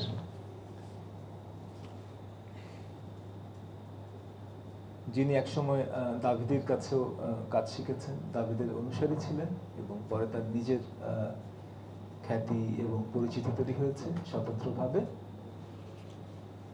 এটা একটা আমরা বলতে পারি যেটা সিটেড নুড বা সিটেড ফিগার, অগ্রের আঁকা, দ্য গ্রেট বেদার। এটাতে আমরা যেটা দেখব যে 1808 সালে আঁকা হয়েছে ছবিটাতে। এবং এখানে যিনি আছেন, যেই মডেল বা যে মানুষটি, তিনি আমাদের দিকে পিঠ দিয়ে আছেন, দর্শকের দিকে। এবং এই ছবিটাতে আমি যেটা দেখি যে একটা খুব একটা পরিমিতি বোধ আছে, একটা খুব উচ্চকিত নয়, এখানে নুডিটি আছে, নগ্নতা আছে। এটা একটা ইন্টিমেট ঘরের ভেতরকার দৃশ্য, ইন্টেরিয়ার, যেখানে ভদ্রমহিলার নিজেরই থাকার কথা, কিন্তু শিল্পী যেহেতু এঁকেছেন এবং আমরা যেহেতু দেখছি, আমরা সেই অভিজ্ঞতার বা সেই ঘটনার দর্শক বা শরিক হয়ে পড়ছি।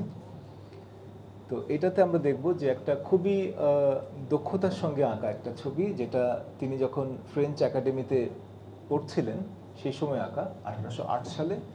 এটা একটা অয়েল অন ক্যানভাস, অগ্রের একটা নাম করা পেন্টিং। অগ্রের আরেকটা painting, Virgil reading the Aeneid before Augustus, Libya and Octavia. এটা 1827 সালে আঁকা, এটাও ক্যানভাসে তেল রং।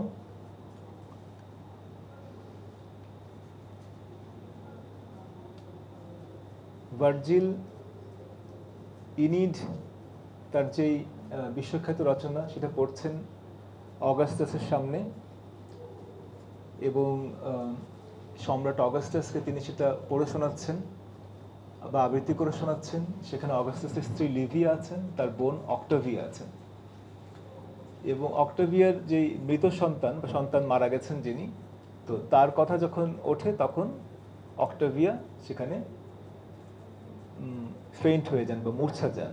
এই যে একটা বিশেষ মুহূর্ত, বিশেষ ঘটনা, এইটাকে বিষয় করে ছবি আঁকছেন অগ্রে।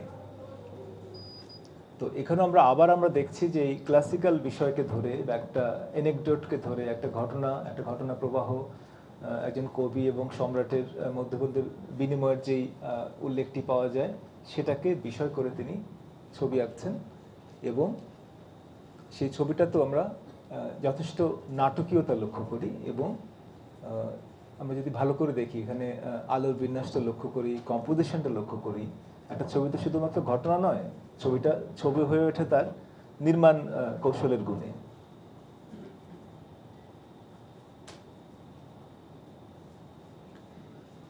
আচ্ছা, অগ্রের আরেকটা ছবি, অ্যাপোথিওসিস অফ হোমার। এটা 1827 সালে আঁকা, এটাও তেল রং। হোমার আছেন, তাকে নাইকি, তাকে মাথায় একটা লরেল এর পত্র শোভিত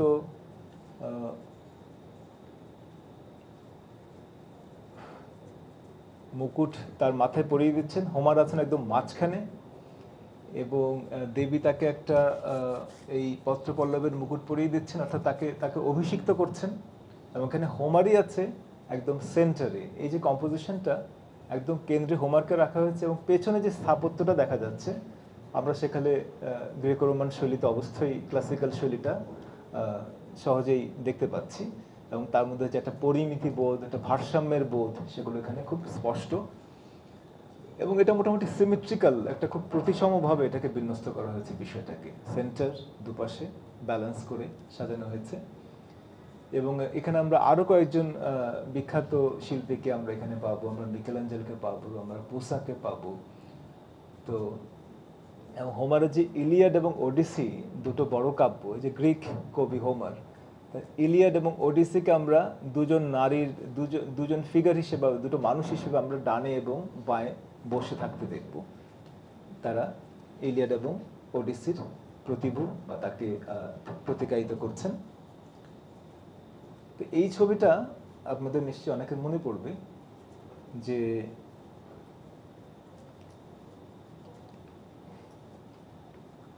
এটা আসলে রাফায়েলের যে ছবি, যেটা অনেক কাল আগে আঁকা হয়েছিল, 1509 থেকে 1511 সালে স্কুল অফ এথেন্স, এটা সিস্টিন চ্যাপেলে আছে। তো এই স্কুল অফ এথেন্সটা, এটার যে কম্পোজিশন, এবং এখানে যেভাবে তিনি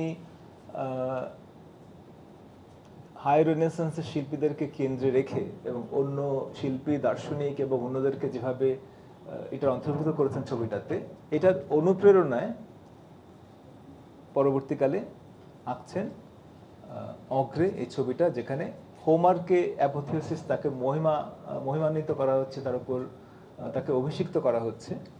এবং এটা আঁকা হচ্ছে 1827 সালে। তার মানে মাঝখানে আমরা দেখছি যে এটা দীর্ঘদিনের ব্যবধান, এটা প্রায় 3 দশকের ব্যবধান। এই 3 শতকের ব্যবধান, মানে 300 বছরেরও বেশি সময় পরে তিনি ওই বিষয়টাকে ব্যবহার করে ওই অনুপ্রেরণায় তার একটা নতুন বিষয় রাখছেন, যেখানে হোমারকে কেন্দ্রে রাখছেন। এই যে আমরা বলছি যে গ্রিক এবং রোমান শিল্প, সাহিত্য, দর্শন এবং তাদের ভ্যালুজ, এগুলোকে সামনে নিয়ে আসে, এগুলোকে কেন্দ্রে নিয়ে আসে, যেটা নিউ ক্লাসিসিজম করছে, তার আমরা কয়েকটা প্রকাশ দেখলাম এই পেইন্টিংগুলোতে।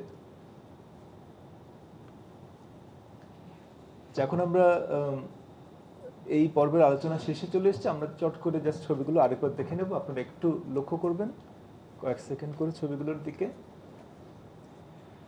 ওয়াতুর ছবি পিলগ্রিমেজ টু সিথেরা 1717। ওয়াতুর আরেকটা ছবি দ্য ফিস্ট অফ লাভ 1718 থেকে 19। François Boucher Cupid a captive. The swing Fragonard. আমরা রোকোকোর ছবিগুলো দেখছি। Adelaide self portrait with two pupils, দুই ছাত্রী সহ তার আত্মপ্রতিকৃতি। ঠিক আছে, সবাইকে ধন্যবাদ। আমরা একটা ছোট ব্রেক নিয়ে এরপরের আলোচনাটা যাব। আচ্ছা, সবাইকে আজকের দ্বিতীয় পর্বে আলোচনা স্বাগত জানাচ্ছি। আমাদের এই পর্বের আলোচনার দুটো বিষয়, দুটো পর্যায়, রোম্যান্টিসিজম এবং দ্বিতীয়টি রিয়েলিজম। রোম্যান্টিসিজম মোটামুটিভাবে 1800 থেকে 1850 এই অর্ধশতক, এবং রিয়েলিজম আনুমানিক 1840 থেকে 1865।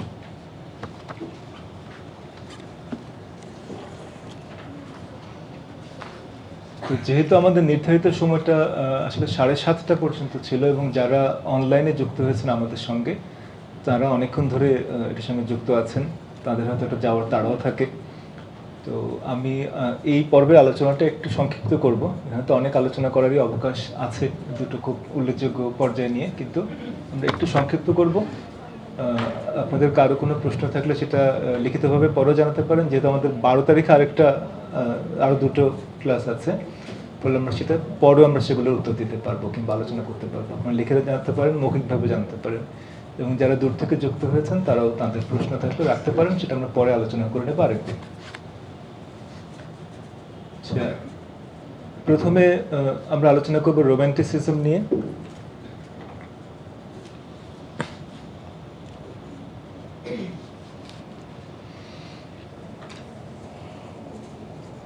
তো রোম্যান্টিসিজম আমরা জানি যে এটা একটা শিল্পকলার ইতিহাসে একটা উল্লেখযোগ্য পর্যায়, উল্লেখযোগ্য পর্ব এবং একটা উল্লেখযোগ্য ধারা, যেটা মোটামুটিভাবে 1800 থেকে 1840-এর মধ্যে বিকাশ লাভ করে। 1850 পর্যন্ত বলতে পারি তার স্থিতিকাল। কোনো কোনো ইতিহাসবিদ এটাকে একটু আগে বা একটু পরে পর্যন্ত হয়তো তার ব্যাপ্তিকাল নির্দেশ করতে পারেন। তো মোটামুটিভাবে এটা 19 শতকের প্রথম 50 বছর আমরা এরকম বলতে পারি, 1800 থেকে 1850 পর্যন্ত, যেখানে আবেগ, কল্পনা, এগুলোকে যুক্তির ওপরে স্থান দেওয়া হবে রোম্যান্টিসিজমে। এবং এই যুক্তিগ্রাহ্য বিবেচনা, যৌক্তিকতা, এর চাইতে ইমোশন, ইমাজিনেশন, ফিলিং, এগুলোকে বেশি মূল্য দেওয়া হবে বা বেশি গুরুত্ব দেওয়া হবে রোম্যান্টিসিজমে। আমরা যদি রোম্যান্টিক কবিদের কথা মনে করি, শেলি, কিটস, বায়রন, ইংরেজ কবিরা, তাহলে আমরা বুঝতে পারবো যে তাদের কবিতায় কিভাবে তারা এই বিষয়গুলোকে সামনে নিয়ে এসছেন। এই রোমান্টিক শিল্পীরা অনেক সময় এক্সোটিক, খুব একটা ভিন দেশীয় কোনো কিছু, ইরোটিক এবং ফ্যান্টাস্টিক, খুবই যেটা কল্পনাশ্রয়ী কোনো বিষয়, কল্পলোকের বিষয়, যেখানে কল্পনাটা বেশ বড় হয়ে দেখা দেয়, এবং একটা ভিন দেশীয় অচেনা একটা প্রেক্ষাপট বা পরিমণ্ডল, এগুলোকে তাদের ছবিতে অন্তর্ভুক্ত করেন।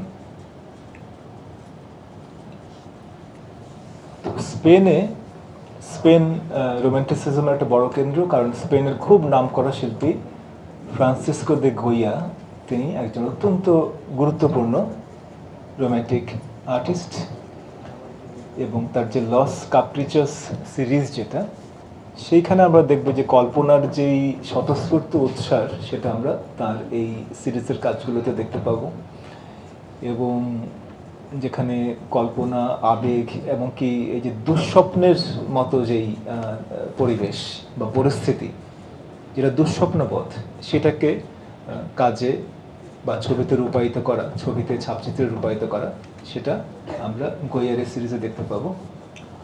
আর ফ্রান্সে আমরা দেখব ইউজেন দেলাক্রোয়াকে। দেলাক্রোয়ার কথা আপনারা জানেন সবাই, এবং তিনি যেরকম ফরাসি বিষয় নিয়ে ছবি আঁকছেন, অনেক সময় তিনি একটু দূরবর্তী, যেটা ঠিক ফরাসি দেশের অন্তর্ভুক্ত নয় সেরকম বিষয় নিয়ে ছবি আঁকছেন, কখনো সাহিত্যের অনুপ্রেরণায়, কখনো নানা ঘটনার অনুপ্রেরণায়। রোম্যান্টিক চিত্রকরদের ছবিতে আমরা ল্যান্ডস্কেপ বা নিসর্গ চিত্রকে একটা খুব গুরুত্বপূর্ণ ধারা হিসেবে দেখতে পাবো, গুরুত্বপূর্ণ বিষয় বা প্রকরণ হিসেবে গ্রহণ করতে দেখব, যেখানে তারা এই প্রকৃতির সঙ্গে যেই আত্মার যেই একাত্মতা, মানব মনের যে একাত্মতা প্রকৃতির সঙ্গে, এই বিষয়টাকে তারা প্রকাশ করবার জন্য ল্যান্ডস্কেপকে আশ্রয় করেছেন। এবং জার্মানিতে কার্ল ফ্রিডরিশ, ক্যাসপার ডেভিড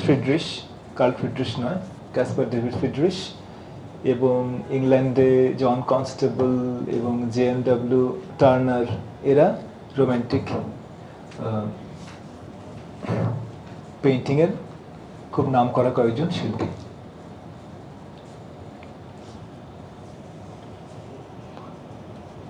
তো প্রথমে আমরা একজন সুইস পেইন্টার হেনরি ফুসেলিকে দিয়ে শুরু করছি। ফুসেলির পোর্ট্রেট এঁকেছেন আরেকজন শিল্পী, সেটা আমরা প্রথমে ডানে দেখছি, মিস্টার ফুসেলি। ইনি একজন সুইস পেইন্টার, ড্রাফটসম্যান, এবং শিল্প বিষয়ে তিনি একজন লেখক, শিল্প বিষয়ক রচনা আছে তার।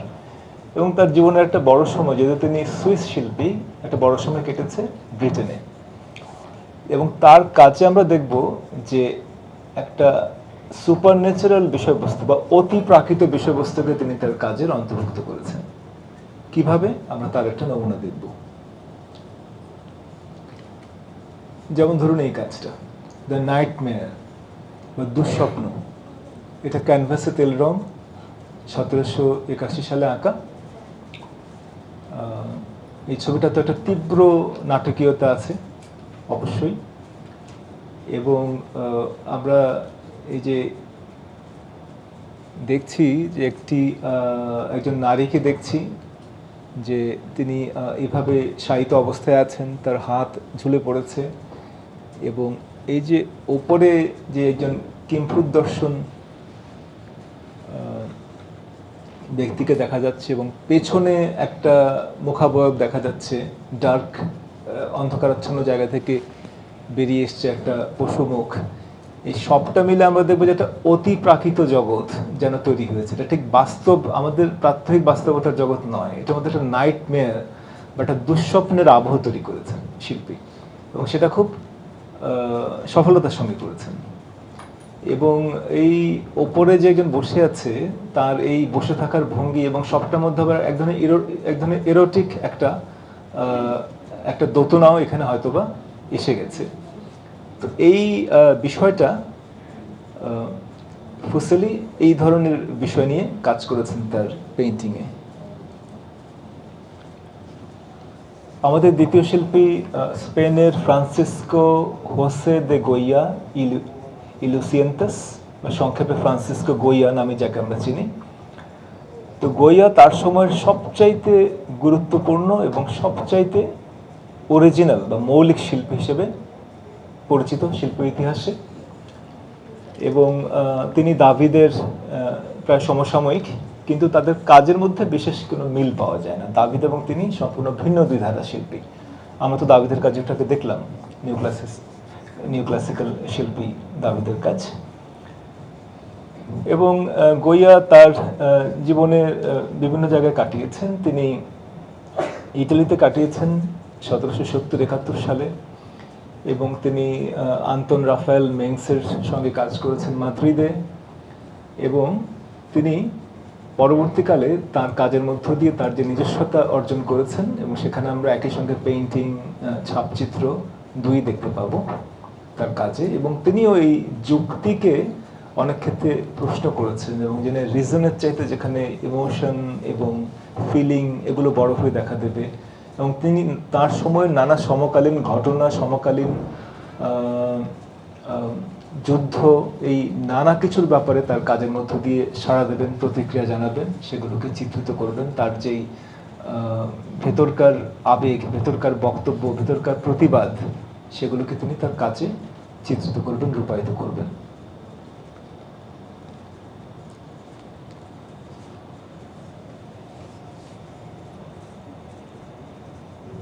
গোয়ার একটা নাম করা ছাপচিত্র, যেটা এচিং এবং অ্যাকোয়াটিন্ট মাধ্যমে করা। The sleep of reason produces monsters, number 43।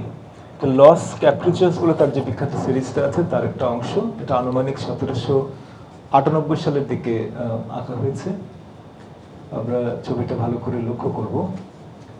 এবং এচিং এবং অ্যাকোয়াটিন্ট আপনাদের একটা ক্লাস পরবর্তীকালে হবে, যেখানে ছাপচিত্র নিয়ে ডক্টর রশিদ আমিন আলোচনা করবেন। তখন আপনারা এই মাধ্যমগুলোর ব্যাপারে আপনারা অনেকে জানেন, তখন হয়তো আরও বিশদভাবে তার কাছ থেকেই, যিনি একজন বিশেষজ্ঞ শিল্পী এবং শিক্ষক, তার কাছ থেকে আরও বিশদভাবে আপনারা জানবেন।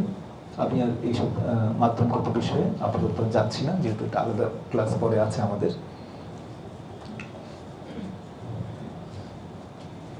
এই যে ছাপচিত্রটা বা এই প্রিন্টটা, এখানে আমরা দেখব যে শিল্পী নিজেকে চিত্রিত করেছেন, যেখানে একটা ঘুমন্ত অবস্থায়, নিদ্রিত অবস্থায়, যেখানে কতগুলো প্রাণী, পাখি ইত্যাদি এসে তার ওপরে এসে তার কাছাকাছি এসে পড়েছে।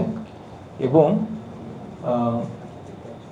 এই যে তার যে রোম্যান্টিক চৈতন্য এবং তার এই কল্পনা, আবেগ, দুঃস্বপ্ন, এই সব কিছুকে একত্র করে একটা চিত্রপটের মধ্যে নিয়ে আসা, রূপায়িত করা, আমরা তার একটা নমুনা বা দৃষ্টান্ত বলতে পারি এই ছবিটাকে। The sleep of reason produces monsters, number 43।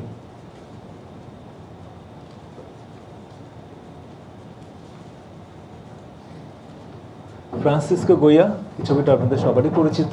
3rd of May 1808। এটা 1814 থেকে 15 সালের মধ্যে আঁকা, ক্যানভাসে তেল রং, যেখানে একটা ফায়ারিং স্কোয়াড দেখানো হচ্ছে। এখানে একটা হত্যাকাণ্ড বা হত্যাযজ্ঞ আমরা দেখছি। এবং এই ছবিটা পরবর্তীকালে অন্য শিল্পীদের, পিকাসো এবং অন্য শিল্পীদের অনুপ্রাণিত করেছে। এই ছবির কম্পোজিশন, এই ছবি যেভাবে রূপায়িত করেছেন এই একটি ঐতিহাসিক ঘটনাকে শিল্পী গোয়া। এবং এই 1808 সালের 3রা মের এই যে ম্যাসাকার বা এই যে হত্যাযজ্ঞ, তো এইখানে এই হত্যাযজ্ঞের নিহতদের ব্যাপারে তার যেই সহানুভূতি, সেটা খুব স্পষ্টভাবে, জোরালোভাবে প্রকাশ পাচ্ছে। তাদের মুখের মধ্যে যেই আতঙ্কের যেই এক্সপ্রেশন আমরা দেখছি, তার মধ্য দিয়ে তিনি এই যে এই হত্যাকাণ্ডে যে বর্বর ঘটনাটি ঘটতে চলেছে তার ব্যাপারে তার নিজের যে প্রতিবাদটা, সেটাকে তিনি প্রকাশ করছেন। ফ্রান্সিসকো গোয়া কয়েক বছর আগে ঘটে যাওয়া একটা ঘটনার একটা রূপায়ণ এবং প্রতিবাদ এই ছবিতে আমরা দেখতে পাচ্ছি। গোয়ার আরেকটা ছবিটা লক্ষ্য করুন, যে ছবিটা রীতিমতো যাকে আমরা বাংলায় বলি বিভৎস রস, এটা খানিকটা যেন তারই একটা মূর্ত রূপ, যেখানে স্যাটার্ন একজন দেবতা, যিনি রোমানদের কাছে স্যাটার্ন, গ্রিকদের কাছে ক্রোনোস, তিনি তার সন্তানদের একজনকে খেয়ে ফেলছেন। Saturn devouring one of his children, 19 থেকে 1823 সালের মধ্যে আঁকা। এটা একটা ফ্রেস্কো, তার বাড়িতে তিনি তার নিজের বাড়ির দেয়ালে বেশ কয়েকটা ফ্রেস্কো তিনি এঁকেছিলেন, যেগুলোকে ব্ল্যাক পেইন্টিংস বলা হচ্ছে, তারই একটা। এবং এটার কাহিনীটা নিশ্চয় আপনারা জানেন যে এই ক্রোনোস কিংবা স্যাটার্ন, যাকে বলা হয়েছিল, যিনি একটা ধারণা পেয়েছিলেন যে তার সন্তানদের মধ্যে কেউ একজন বড় হয়েই তাকে হত্যা করবেন, তাকে পদচ্যুত করবেন, এই যে ভবিষ্যৎবাণী, এবং এইটা ফলে যেতে পারে তার জীবনে, এই আশঙ্কায় তিনি তার সন্তানদের জন্মের পর তাকে হত্যা করছিলেন বা খেয়ে ফেলছিলেন বা ইয়ে করে ফেলছিলেন। তাহলে এই যে একটা বিভৎসা, একটা নিষ্ঠুর এবং একটা ভয়ানক ব্যাপার, মানে যেটাকে আমরা ক্যানিবালিজমের সঙ্গে যুক্ত করে দেখতে পাবো। তো এইরকম একটা বিষয়কে, পৌরাণিক বিষয়কে তিনি তার ছবিতে অন্তর্ভুক্ত করছেন, এবং এই ছবিগুলোকে ক্রিটিকরা বলছেন যে ব্ল্যাক পেইন্টিংস। এরকম বেশ কয়েকটা পেইন্টিং তিনি সরাসরি এঁকেছেন, 14টা ছবি তার নিজের বাড়ির দেয়ালে 1819 থেকে 1823 সালের মধ্যে। এই ছবিটা ঠিক কত সালে আঁকা সেটা জানা যায় না, কিন্তু ওই কয়েক বছরের মধ্যে কোনো এক সময় আঁকা, ফ্রেস্কো দেয়ালে আঁকা। এবং তার মৃত্যুর পরে এই ছবিটা ক্যানভাসে কপি করা হয় এবং সেটা এখন মিউজিয়ামে আছে। তা আমরা এই ছবিটাতে দেখবো যে ডার্ক এবং লাইট এটার ব্যবহার, এবং স্যাটার্নের যে বিস্ফারিত চোখ, তার চুল, এবং যেভাবে নিজের সন্তানকে সে খেয়ে ফেলবার চেষ্টা করছে বা খেয়ে ফেলছে, এই পুরো ব্যাপারটার যেই নিষ্ঠুরতা এবং পুরো ব্যাপারটার যেই বিভৎসতা, সেটা কতটা নিখুঁতভাবে বা কতটা সংবেদনের সঙ্গে শিল্পী তুলে ধরেছেন সেটা আমরা বোঝবার চেষ্টা করব, এবং সেটা আমরা অ্যাপ্রিসিয়েট করতে চাইব। যে এখানে শিল্পে ঠিক সবসময় শিল্প তো সৌন্দর্যের দিকটা কেবল তুলে ধরে না, সে অসুন্দরকেও তুলে ধরে। আগলিনেস বা আগলি শিল্পের একটা বড় আলোচনার জায়গা, নন্দনতত্ত্বের একটা বড় আলোচনার জায়গা। এবং নিষ্ঠুরতা, সেটাও শিল্পের অন্তর্ভুক্ত হতে পারে, যেটা আমরা এই ছবিতে দেখতে পাচ্ছি, যেখানে যুদ্ধ বিগ্রহ আছে, যেখানে নানা ধরনের নিগ্রহ আছে, সেখানে নিষ্ঠুরতা আসবেই। এবং সেই নিষ্ঠুরতাকে শিল্পী নানাভাবে চিত্রিত করেছেন। গোয়ার মতো শিল্পী নানাভাবে যুদ্ধকে এবং এই ধরনের ডার্ক একটা সময়কে তার ছবিতে দেখিয়েছেন, যার একটা খুব উল্লেখযোগ্য চিত্ররূপ হচ্ছে এই ছবিটি, Saturn devouring one of his children, fresco.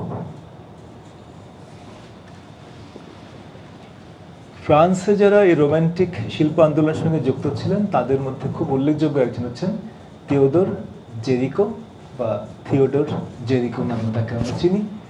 তার জন্ম 1791 সালে, তার মৃত্যু 1824 সালে, অর্থাৎ অষ্টাদশ শতকের শেষ দিক থেকে শুরু করে 19 শতকের প্রথম 1/4 তিনি বেঁচে ছিলেন।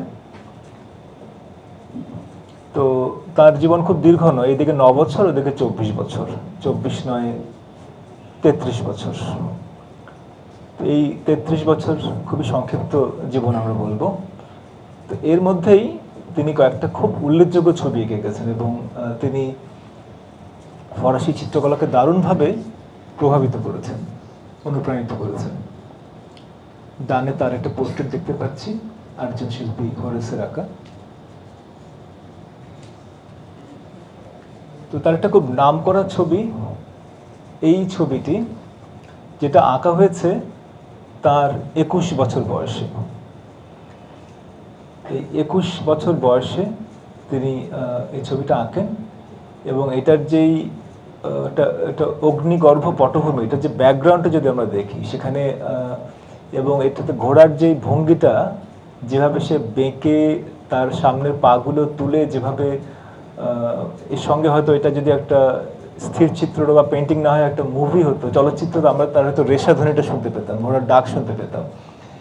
এবং এই পুরোটার, এবং যেভাবে ডায়াগোনাল বা আড়াআড়ি রেখা দিয়ে যেভাবে কম্পোজিশনটা তৈরি করা হয়েছে ছবির, তার মধ্যে যে তীব্রতা আছে এবং তার মধ্যে যে উত্তেজনা, চাঞ্চল্যটা আছে, সেটাকে খুবই দারুণভাবে, খুবই শক্তিশালীভাবে, জোরালোভাবে শিল্পী এখানে উপস্থাপন করেছেন। এই ছবিটার সঙ্গে যদি আমরা দাভিদের নেপোলিয়নের যে অশ্বারোহী ছবিটা আছে সেটা তুলনা করি, আমরা দেখব যে নিও ক্লাসিক্যাল ছবি ডান দিকে, যেটা আগে আঁকা হয়েছে 1800 সালে, আর 12 বছর পরে আঁকা হয়েছে জেরিকোর ছবিটা। আবার দুটো তুলনা করলে আমরা কিন্তু তার শিল্প ভাষার পার্থক্যটাও বুঝতে পারবো, যে একটা কিছুটা ডান দিকেরটা কিছুটা অচঞ্চল, কিন্তু বাঁ দিকেরটা খুবই চঞ্চল, খুবই চাঞ্চল্যময়, এবং তার কম্পোজিশন, ঘোড়াটাকে ধরা এবং যে জেস্চার পোশ্চার, এই ভঙ্গিমার মধ্য দিয়ে এবং এমনকি রং বাছাইয়ের মধ্য দিয়েও, যে তাদের যেই রঙের নির্বাচন এবং বিন্যাস এবং তুলিচালনা, এই সমস্ত কিছুর মধ্য দিয়ে আমরা এই দুটো ধারায়, যেটা আমরা একটু আগে আলোচনা করে এলাম, নিউ ক্লাসিক্যাল পেন্টিংয়ের সঙ্গে এই রোমান্টিক ধারার একটা ফারাক আমরা দেখতে পাবো।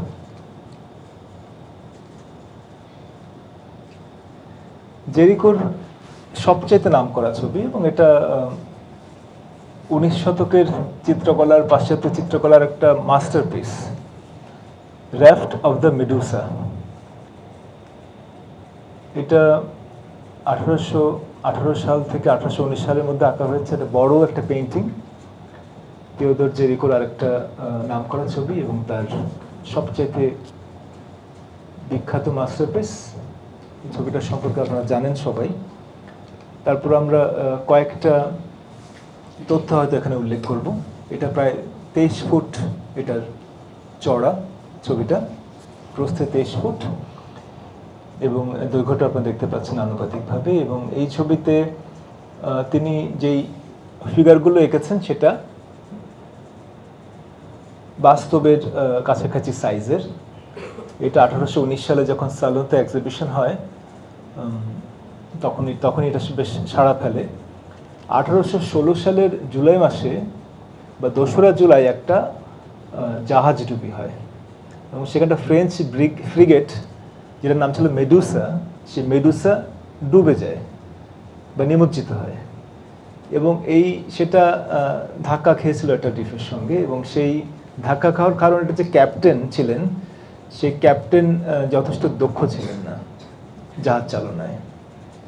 এবং ক্যাপ্টেন দক্ষ ছিলেন না, কিন্তু ক্যাপ্টেনকে আসলে পরবর্তীকালে দেখা গেছে যে এটা ছিল তিনি ছিলেন একজন পলিটিক্যাল অ্যাপয়েন্টি, অর্থাৎ রাজনৈতিক পক্ষপাত দেখিয়ে অদক্ষ একজন লোককে ক্যাপ্টেন হিসেবে জাহাজে নিয়োগ দেওয়া হয়েছিল, এবং তার ফলটা হয়েছিল মর্মান্তিক জাহাজডুবি।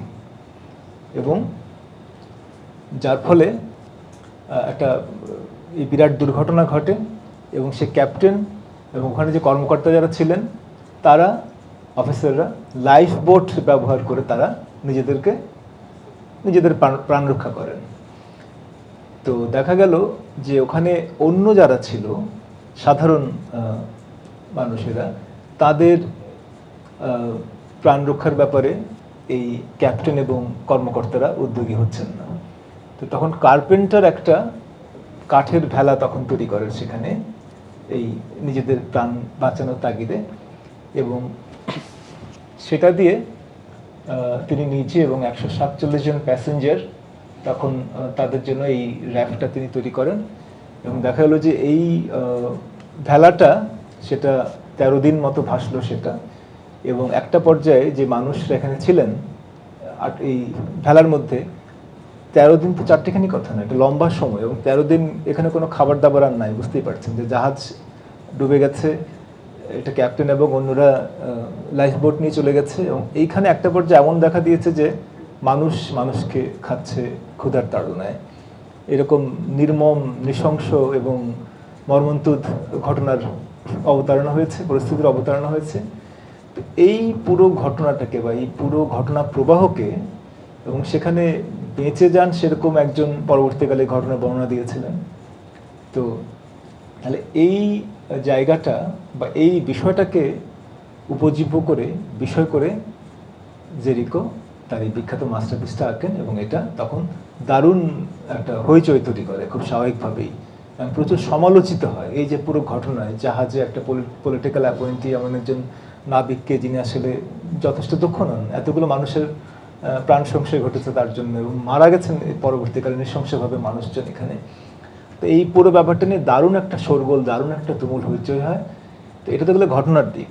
আর পেইন্টিং আমরা দেখতে পাই যে এই করুণ ঘটনাটাকে তিনি যেভাবে চিত্রিত করেছেন, যে এই মানুষগুলো ভেলার মধ্যে যেভাবে আছেন, প্রচুর ডায়াগোনাল রেখা আমরা দেখতে পাবো, আমরা আলো ছায়াকে যেভাবে বিন্যস্ত দেখতে পাবো। ছবিটা যদি একটু বড় করে দেখা যেত বা আপনারা পরে যখন দেখবেন তখন দেখবেন যে কিভাবে এখানে শিল্পী এই পুরো জাহাজডুবির ঘটনার একটা অংশকে তিনি অংশবিশেষকে তুলে ধরে এই পুরো ঘটনার যে তীব্রতা এটাকে কিভাবে তিনি চিত্রিত করেছেন এবং কিভাবে আমাদেরকে তার দর্শক হিসেবে এত বছর পরেও আমরা তার শরিক হতে পারছি অনেকদিন পরে দেখে। তো এটা কম্পোজিশনটা খুব লক্ষ্য করবার এবং একটা খুব বড় ছবি এবং কম্পোজিশন, এটার যেই পিরামিডাল কাঠামো বা গড়ন এবং ফিগারগুলোকে যেভাবে বিন্যস্ত করেছে এবং তাদের মধ্যে যে তাদের দুর্ভোগ, এই আসন্ন মৃত্যু এবং মৃত মানুষ সেখানে পড়ে আছে, সব মিলে যে পরিস্থিতিটা, এটা এই ছবিটাকে প্লিজ একটা বিশেষ মর্যাদা দিয়েছে।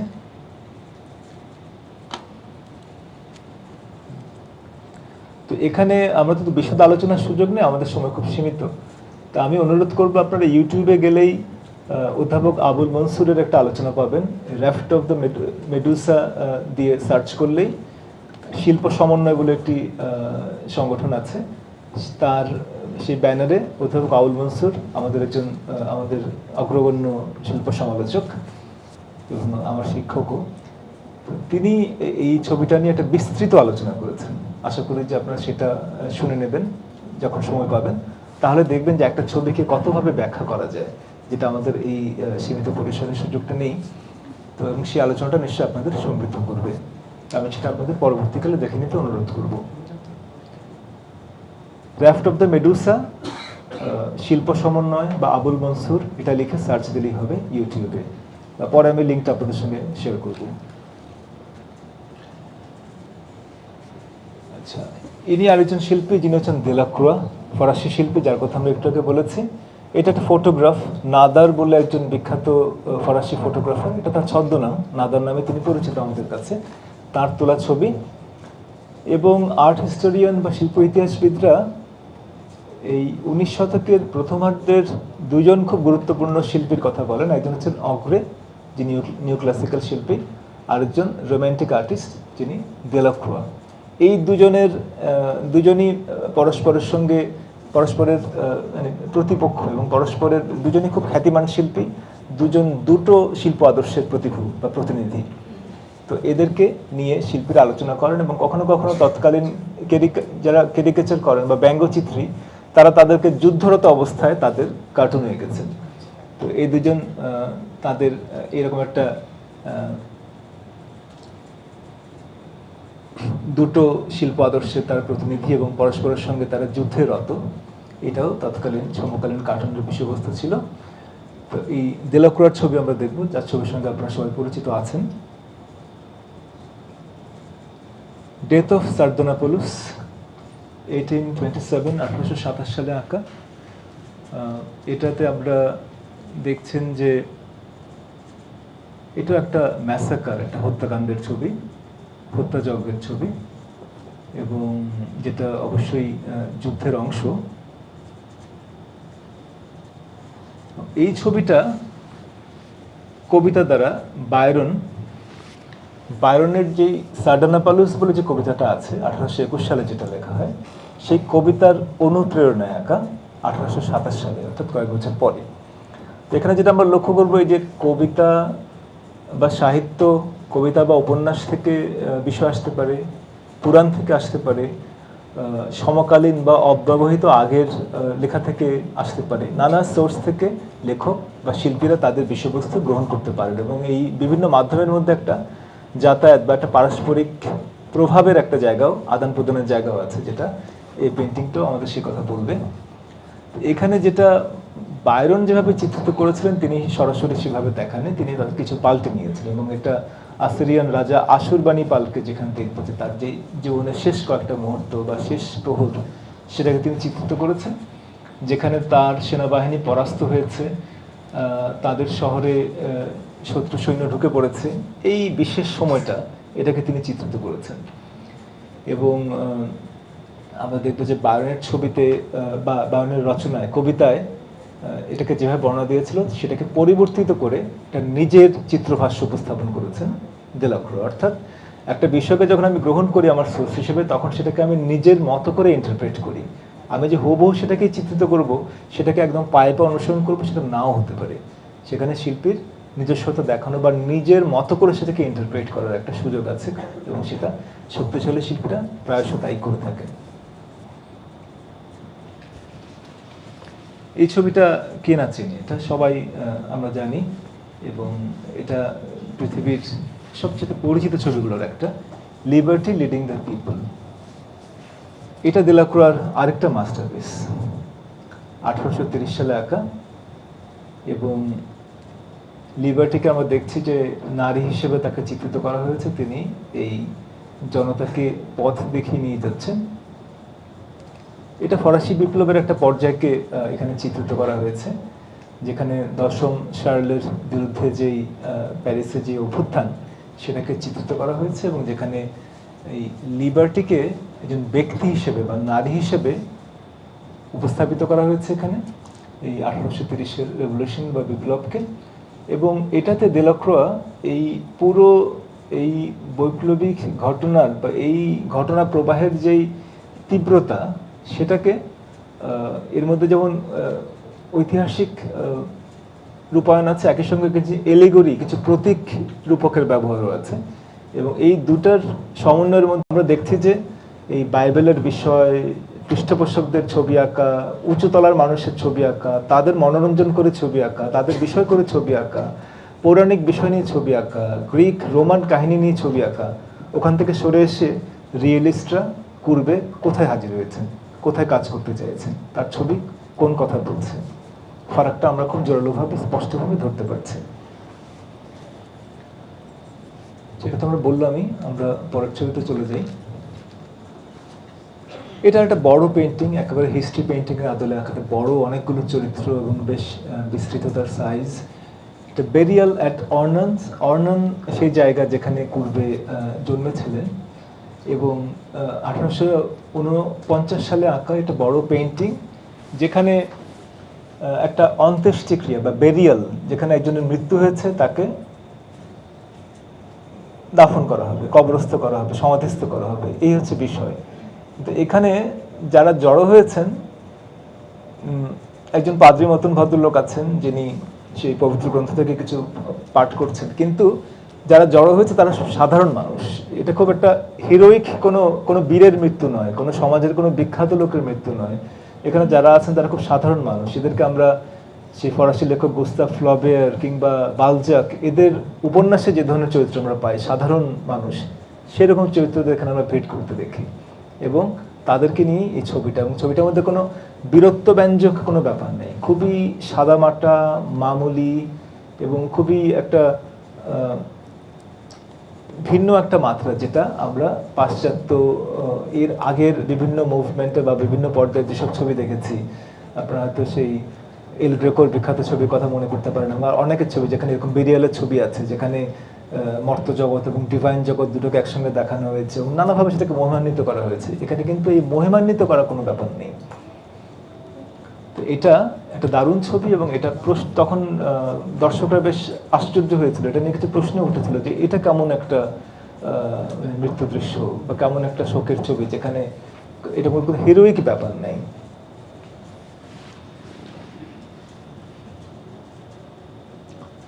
এটা তৎকালে বেশ আলোচিত হয়েছিল, এবং এটা যে কম্পোজিশন এবং এই যে পুরোটা জুড়ে তারা যেভাবে আছে, এবং সামনে একটা কুকুরকে দেখতে পাচ্ছেন, এবং দূরে একটা ক্রস আছে, এবং যেভাবে আলোচনা আছে, যে তার যে পোশাক, সবটার মধ্যে আমরা দেখব যে এই সাধারণ মানুষের প্রতিনিধিত্ব এই ছবিটাতে আমরা দেখতে পাবো।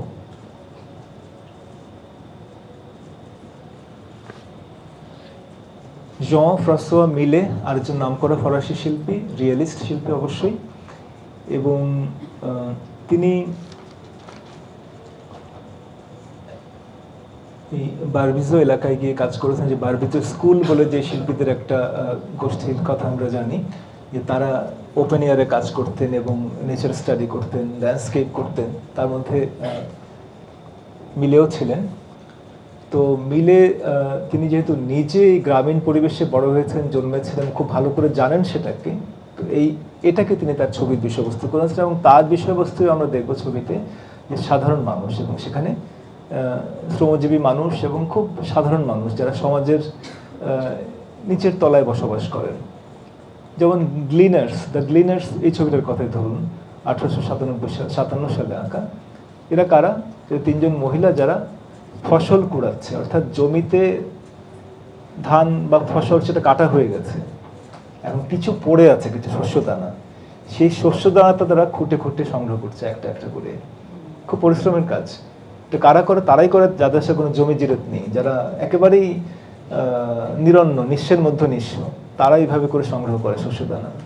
সেই রকম তিনজন মানুষকে দেখাচ্ছেন এবং তাদেরকে বড় করে দেখানো হয়েছে। ছবির ফোরগ্রাউন্ডে তারা চলে এসেছেন এবং পেছনে আমরা দিগন্ত রেখায় দেখবো যে দূরের পরিবেশটা দেখানো হয়েছে। তো এই সাধারণ মানুষকে বড় করে তোলা, মনুমেন্টাল ভাবে দেখানো, তাদের শ্রমটাকে এটা যে ঠিক গ্লোরিফাই করছেন তা না, কিন্তু একভাবে সেটা খুব গুরুত্বপূর্ণ হয়ে উঠছে।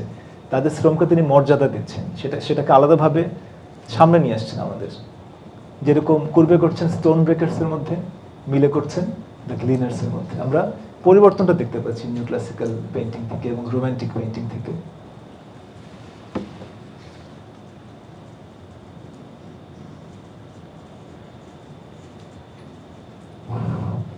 অনরে দমিয়ের আরেকজন ফরাসি শিল্পী, এটা তার ফটোগ্রাফ। দমিয়ের একজন খুবই রাজনীতি সচেতন শিল্পী, সমাজ সচেতন শিল্পী, এবং আমরা এখন সংক্ষেপে এগিয়ে যাই। দমিয়ের থার্ড ক্লাস ক্যারেজ একটা বিখ্যাত কাজ, অর্থাৎ এটাকে যদি আমরা বাংলায় বলতে পারি যে একটা থার্ড ক্লাস কম্পার্টমেন্ট, এবং এই যে তৃতীয় শ্রেণীর কামরা, এবং যেখানে খুব সাধারণ মানুষ বসে থাকে, একেবারেই হতদরিদ্র।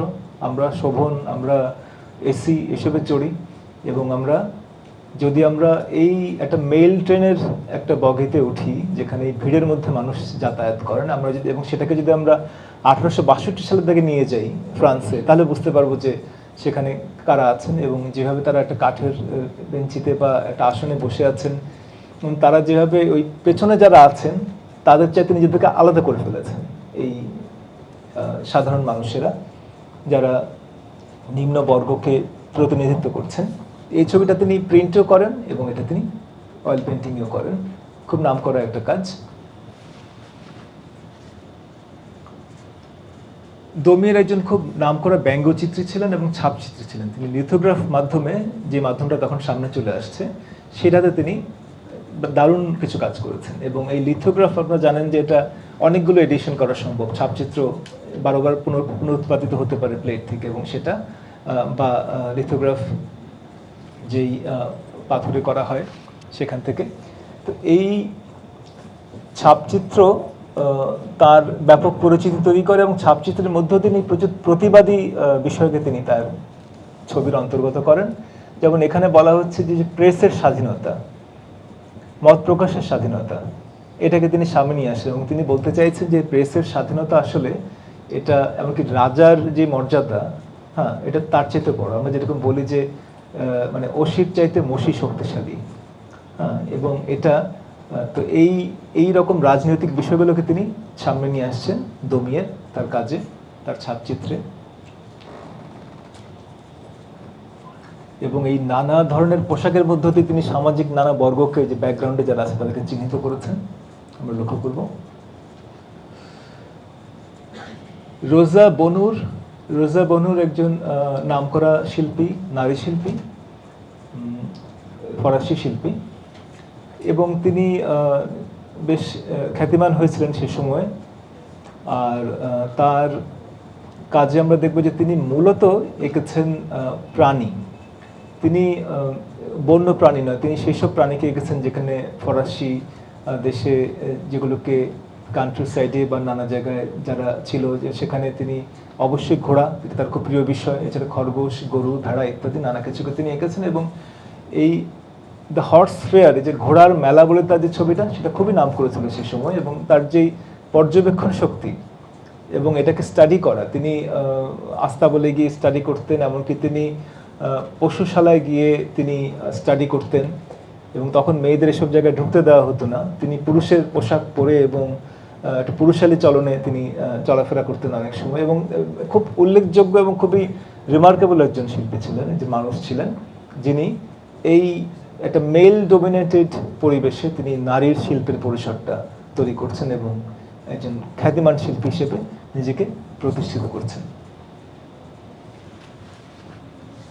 এবং এই পশুর ছবি এঁকে তিনি বিখ্যাত হয়েছেন। ইনি গুস্তাভ কুরবে, যাকে আমরা পরবর্তীকালে ইমপ্রেশনিজমও দেখতে পাবো। তিনি রিয়েলিস্ট শিল্পী এবং পরে ইমপ্রেশনিস্ট শিল্পীদের সঙ্গে কাজ করেছেন। তার একটা সেলফ পোর্ট্রেট, তার বিখ্যাত কাজ লাঞ্চন অন দ্য গ্রাস। এই ঘাসের উপর বসে লাঞ্চ করা হচ্ছে বা খাবার খাওয়া হচ্ছে, 1863 সালে আঁকা।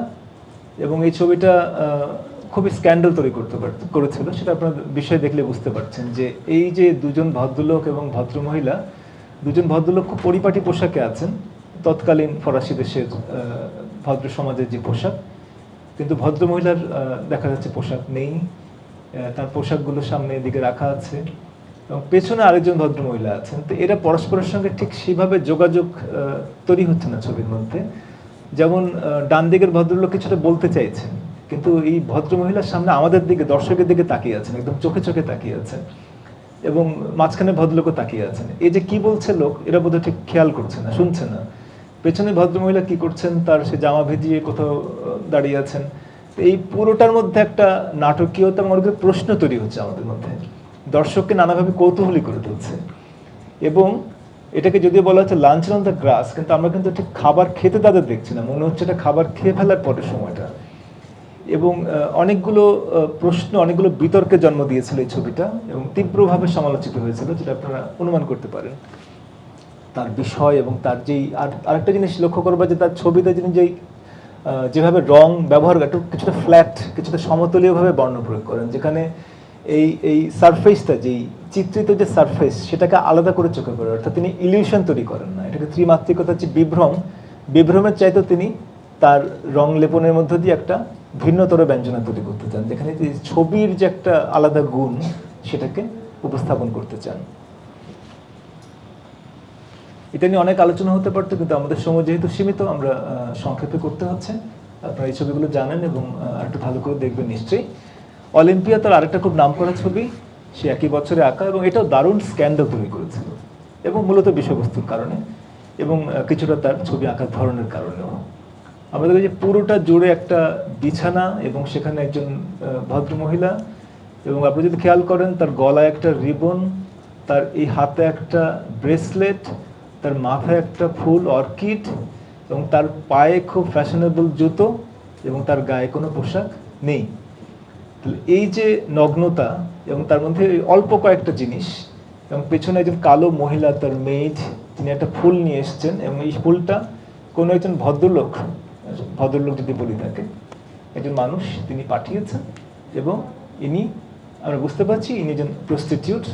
এবং তার এই ফরাসি দেশের সেই সময়কার এই প্রস্টিটিউশনের ক্ষেত্রে অলিম্পিয়া নামটা, এটা ছদ্মনাম হিসেবে খুবই প্রচলিত, অলিম্পিয়া নামটা তিনি এখানে ব্যবহার করছেন। এবং আমরা দেখব যে এই ছবিটাতে এই ভদ্রমহিলাও লাঞ্চন অন দ্য গ্রাসের ভদ্রমহিলার মতো আমাদের দিকে একদম সরাসরি চোখে চোখে তাকিয়ে আছে। তো এই তাকানোটা খুব ডিস্টার্বিং, দর্শক খুব ডিস্টার্ব বোধ করে, দর্শক খুব অনেক সময় রেগেও গেছে সমকালীন দর্শকরা এবং ক্রিটিকরা, যে এইভাবে তীব্র চোখে তাকিয়ে আছে, এর মধ্যে না কোনো রোম্যান্টিকতা আছে, না কোনো সুদূরতা আছে, না কোনো ক্লাসিক্যাল সৌন্দর্য আছে, তা নেই। তো এই ব্যাপারটা দারুণভাবে আঘাত করেছে সমকালীন সমাজকে, সমকালীন দর্শকদের এবং সমালোচকদেরকেও সেটা অনেক সময় ভাবিয়েছে এবং বিব্রত করেছে।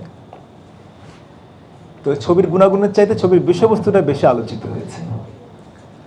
তা আমরা একটু সংক্ষিপ্ত করার জন্য এরপরে চলে যাচ্ছি। এখানে লক্ষ্য করবেন যে আমরা তো বললাম ভদ্রমহিলা আছেন তাকিয়ে আমাদের দিকে, পেছনে মেইড আছে, মেইড ফুল নিয়ে এসছে, ফুলটা নিয়ে এসছে কোনো একজন লোক, যে তার বেডরুমে বা তার ঘরে ঢুকেছে, একটু পরে এখানে হাজির হবে। এই বিশেষ মুহূর্তটা, এই যে পূর্বক্ষণ, এটাকে চিত্রিত করেছে। এবং ডান দিকে একটা কালো বেড়াল আছে, তাকে ঠিক ভালো দেখা যাচ্ছে না ছবির উপরে, বিছানার উপরে। এখন আমি জাস্ট একটু তুলনা করব এটা দিয়ে, যে আপনারা লক্ষ্য করুন যে ওপরে জর্জনে বলে যে ইটালিয়ান শিল্পী তার একটা স্লিপিং ভেনাস কিংবা রেসিডেন্ট ভেনাস বলে ছবিটা, যেটা আনুমানিক 1510 সালে আঁকা হয়েছে, যেটাখানে ভেনাস বা প্রেমের দেবী ভেনাস বা আফ্রোদিতে তাকে দেখানো হয়েছে একটা প্রাকৃতিক আবহে উন্মুক্ত পরিসরে। আর তার কয়েক বছর পরে 1536 থেকে 38 সালে তিশান বা তিজিয়ানো নামে যিনি তিশান নামে যিনি পরিচিত আমাদের কাছে, ইটালিয়ান শিল্পী, ভেনিসিয়ান পেইন্টার, তিনি তাকে একটা রেনেসান্স সময়ের একটা সম্পন্ন গৃহের অভ্যন্তরে তাকে স্থাপন করছেন, যে ছবিটার নাম ভেনাস অফ উরবিনো। এই একই বিষয়, একই নোট কিভাবে তার কনটেক্সট পাল্টে কিভাবে তাকে নতুনভাবে উপস্থাপন করছেন। এবং আমাদের বুঝতে কষ্ট হচ্ছে না যে আসলে ভেনাস অফ উরবিনোকেই এদুয়ার মানে অলিম্পিয়া ছবিতে উপস্থাপন করছেন, অর্থাৎ এই কম্পোজিশনটা, এই বিষয়টা তিনি নিজের মতো করে ইন্টারপ্রেট করছেন এবং তাকে সমকালীন বাস্তবতায় উপস্থাপন করছেন একটা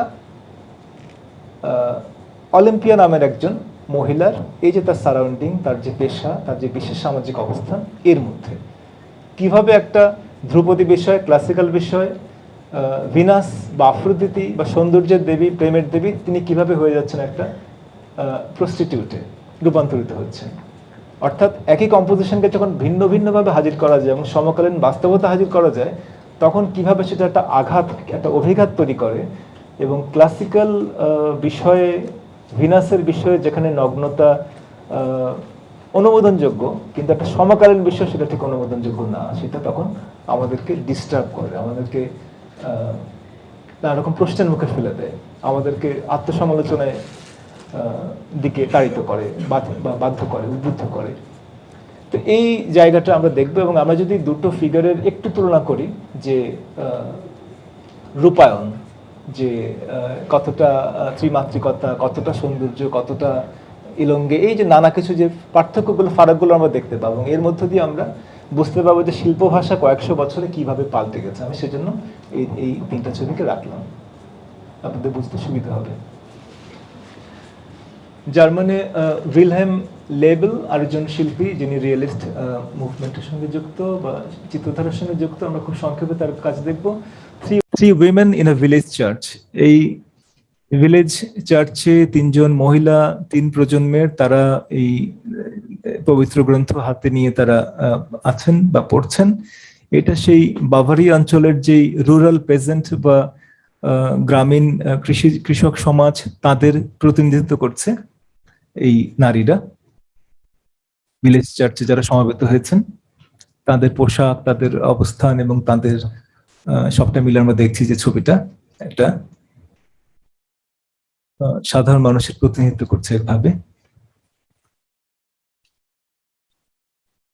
উইন্সলে হোমার একজন নামকরা আমেরিকান শিল্পী, যিনি রিয়েলিস্ট ধারে কাজ করেছেন।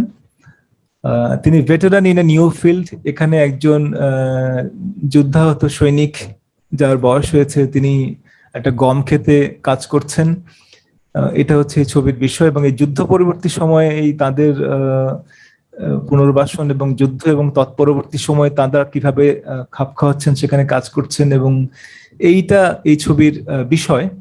এবং আমরা দেখব যে এখানে আমেরিকায় যুদ্ধ পরবর্তী সময়ে এই মানুষেরা কিভাবে তাদের কাজের জগতে ফিরছেন, সেটাকে তিনি এই যুদ্ধ থেকে শান্তির পরিবেশে যেই যাওয়া, এই সময়টাকে কিছুটা প্রতীকীভাবে উপস্থাপন করেছেন তার এই ছবিতে।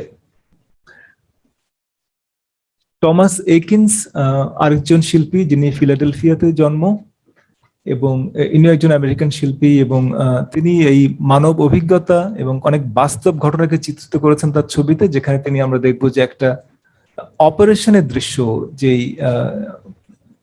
শল্য চিকিৎসা বা অস্ত্রোপচার, ডক্টর গ্রস তার ক্লিনিকে যে অস্ত্রোপচার করছিলেন, এইটা তিনি প্রত্যক্ষ করেন এবং সেইটাকে আঁকেন। এবং এই ছবিটা যথেষ্ট স্ক্যান্ডাল তৈরি করে, অর্থাৎ ছবিটা খুব অ্যাপ্রিসিয়েটেড হয়নি যে এইরকম একটা বিষয়, যে একটা অপারেশন চলছে থিয়েটারে, অপারেশন থিয়েটারে, সেইটাকে বিষয় করে যে ছবি আঁকা যেতে পারে, এবং সেটা মানুষের পক্ষে কিছুটা শকিং, মানে বেশ একটা চমকে দেওয়া এবং একটু বিব্রত করা বটে, যে এটা ঠিক সৌন্দর্যের কিছু এখানে নাই, এটা ছবি আঁকার উপযুক্ত বিষয় কিনা, এটাও তাদের মনে প্রশ্ন দেখা দিয়েছিল তৎকালীন সময়ে। এইটা তিনি সত্যি সত্যিই একজন খুব নামকরা ডাক্তার, তারই অপারেশনের দৃশ্যটাকে তিনি তার ছবিতে অমর করে রেখেছেন। আরেকজন শিল্পী জন সিঙ্গার সার্জেন্ট, ইনি একজন প্রবাসী আমেরিকান শিল্পী, যার জন্ম হয়েছিল ইটালিতে, ফ্লোরেন্সে, এবং পরবর্তীকালে তিনি একিন্স, যার কথা বললাম, তার সমসাময়িক। এবং তার কাজে আমরা দেখবো যে তিনি অসাধারণ পোর্ট্রেট করতেন, এবং এই পোর্ট্রেটকে বা এই মানুষের ফিগারগুলোকে তিনি এমন একটা আধুনিক পরিমণ্ডলে, গৃহ পরিমণ্ডলে স্থাপন করতেন, যেটাকে সম্পূর্ণ নতুন মাত্রা নিয়ে সেটা উপস্থাপিত হতো। আমরা এখানে দেখবো যে তিনি এডওয়ার্ড ডার্লির কন্যাদের রেখেছেন, এবং আমরা এটার যেই গৃহাভ্যন্তরের পরিবেশটা দেখছি এবং সেখানে কিভাবে তাদের আঁকছেন সেটা আমরা লক্ষ্য করছি। একদম মডার্ন মানুষ, মডার্ন কনটেক্সটে তাদেরকে তিনি উপস্থাপন করছেন তার ছবিতে। হেনরি অসোয়া ট্যানার, ইনি একজন আমেরিকান শিল্পী, আফ্রিকান আমেরিকান শিল্পী, প্রথম শিল্পী যিনি আন্তর্জাতিকভাবে খ্যাতিমান হন। এর মা ছিলেন একজন কৃতদাসী। এর মায়ের বাবা নানা, তিনি তাকে মুক্তি দেওয়া হয়, তিনি তখন মেয়েকে নিয়ে স্থানান্তরিত হন, এবং অর্থাৎ একেবারেই যে দাস প্রথা যেটা ছিল, যেখানে আফ্রিকান আমেরিকানরা যাদেরকে দাস হিসেবে ব্যবহার করা হয়েছে, দাস হিসেবে যাদেরকে এক্সপ্লয়েট করা হয়েছে, যাদেরকে নির্যাতন করা হয়েছে নানাভাবে, যারা মানবেতর জীবনযাপনে বাধ্য হয়েছে, তেমন একটা পরিবার থেকে এই শিল্পী উঠে এসেছেন। তো এবং তিনি আন্তর্জাতিক খ্যাতির অধিকারী হয়েছেন। তো তার একটা ছবি দিয়ে আমরা শেষ করব, দ্য থ্যাঙ্কফুল পুয়ার। আমরা দেখবো যে এই দুই প্রজন্মের দুই প্রতিনিধি এখানে তার এই টেবিলে, খাবার টেবিলে তারা বসে আছেন, এবং তাদের এই উপস্থাপনটা, এখানে আলো যেভাবে এসছে এবং তাদের এই যে কিছুটা ভাবনামগ্ন উপস্থিতি, এটার মধ্য দিয়ে আমরা দেখবো যে তার এই আফ্রিকান আমেরিকান এই পরিবারগুলোতে তাদের যেই জীবনের যেই সম্মান বোধ, তাদের যেই জীবনের বাস্তবতা, তাদের জীবনের দুঃখ, এই সবকিছুকে তিনি ধারণ করতে চেয়েছেন বা প্রকাশ করতে চেয়েছেন এই ধরনের পেইন্টিং গুলোর মধ্য দিয়ে। তাহলে আমরা একটু তাড়াহুড়ো করে শেষ করলাম, যেহেতু 8টা পেরিয়ে গেছে। আমি দুঃখিত একটু বেশি সময় নেওয়ার জন্য। তো আপনাদের প্রশ্ন থাকলে সেটা আমরা আগামী দিন নেব, আপনারা এর মধ্যে লিখেও দিতে পারেন, আমরা সেগুলো নিয়ে পরবর্তীতে আলোচনা করার চেষ্টা করব। যারা দূরে থেকে আমাদের সঙ্গে যুক্ত হলেন তাদেরকে আন্তরিকভাবে ধন্যবাদ এতক্ষণ আমাদের সঙ্গে থাকবার জন্য। ধন্যবাদ সবাইকে। স্যারকে অসংখ্য ধন্যবাদ। স্যার এই মাত্র কিছুদিন আগে অসুস্থতা থেকে আমাদের মাঝখানে আসলেন। এখন আসলে অসুস্থ, সম্পূর্ণ সুস্থ এখনো বলা যায় না। স্যারের জন্য সবাই দোয়া করবেন। স্যারকে আজকের মতো এখানে আমরা ছেড়ে দিচ্ছি, তবে পরবর্তীতে আগামী সপ্তাহে আবার আমরা স্যারের সাথে মিট করছি মঙ্গলবারের ক্লাসে। তো স্যার সহ যারা উপস্থিত আছেন সকল শিল্প বন্ধুদের প্রতি অসংখ্য কৃতজ্ঞতা।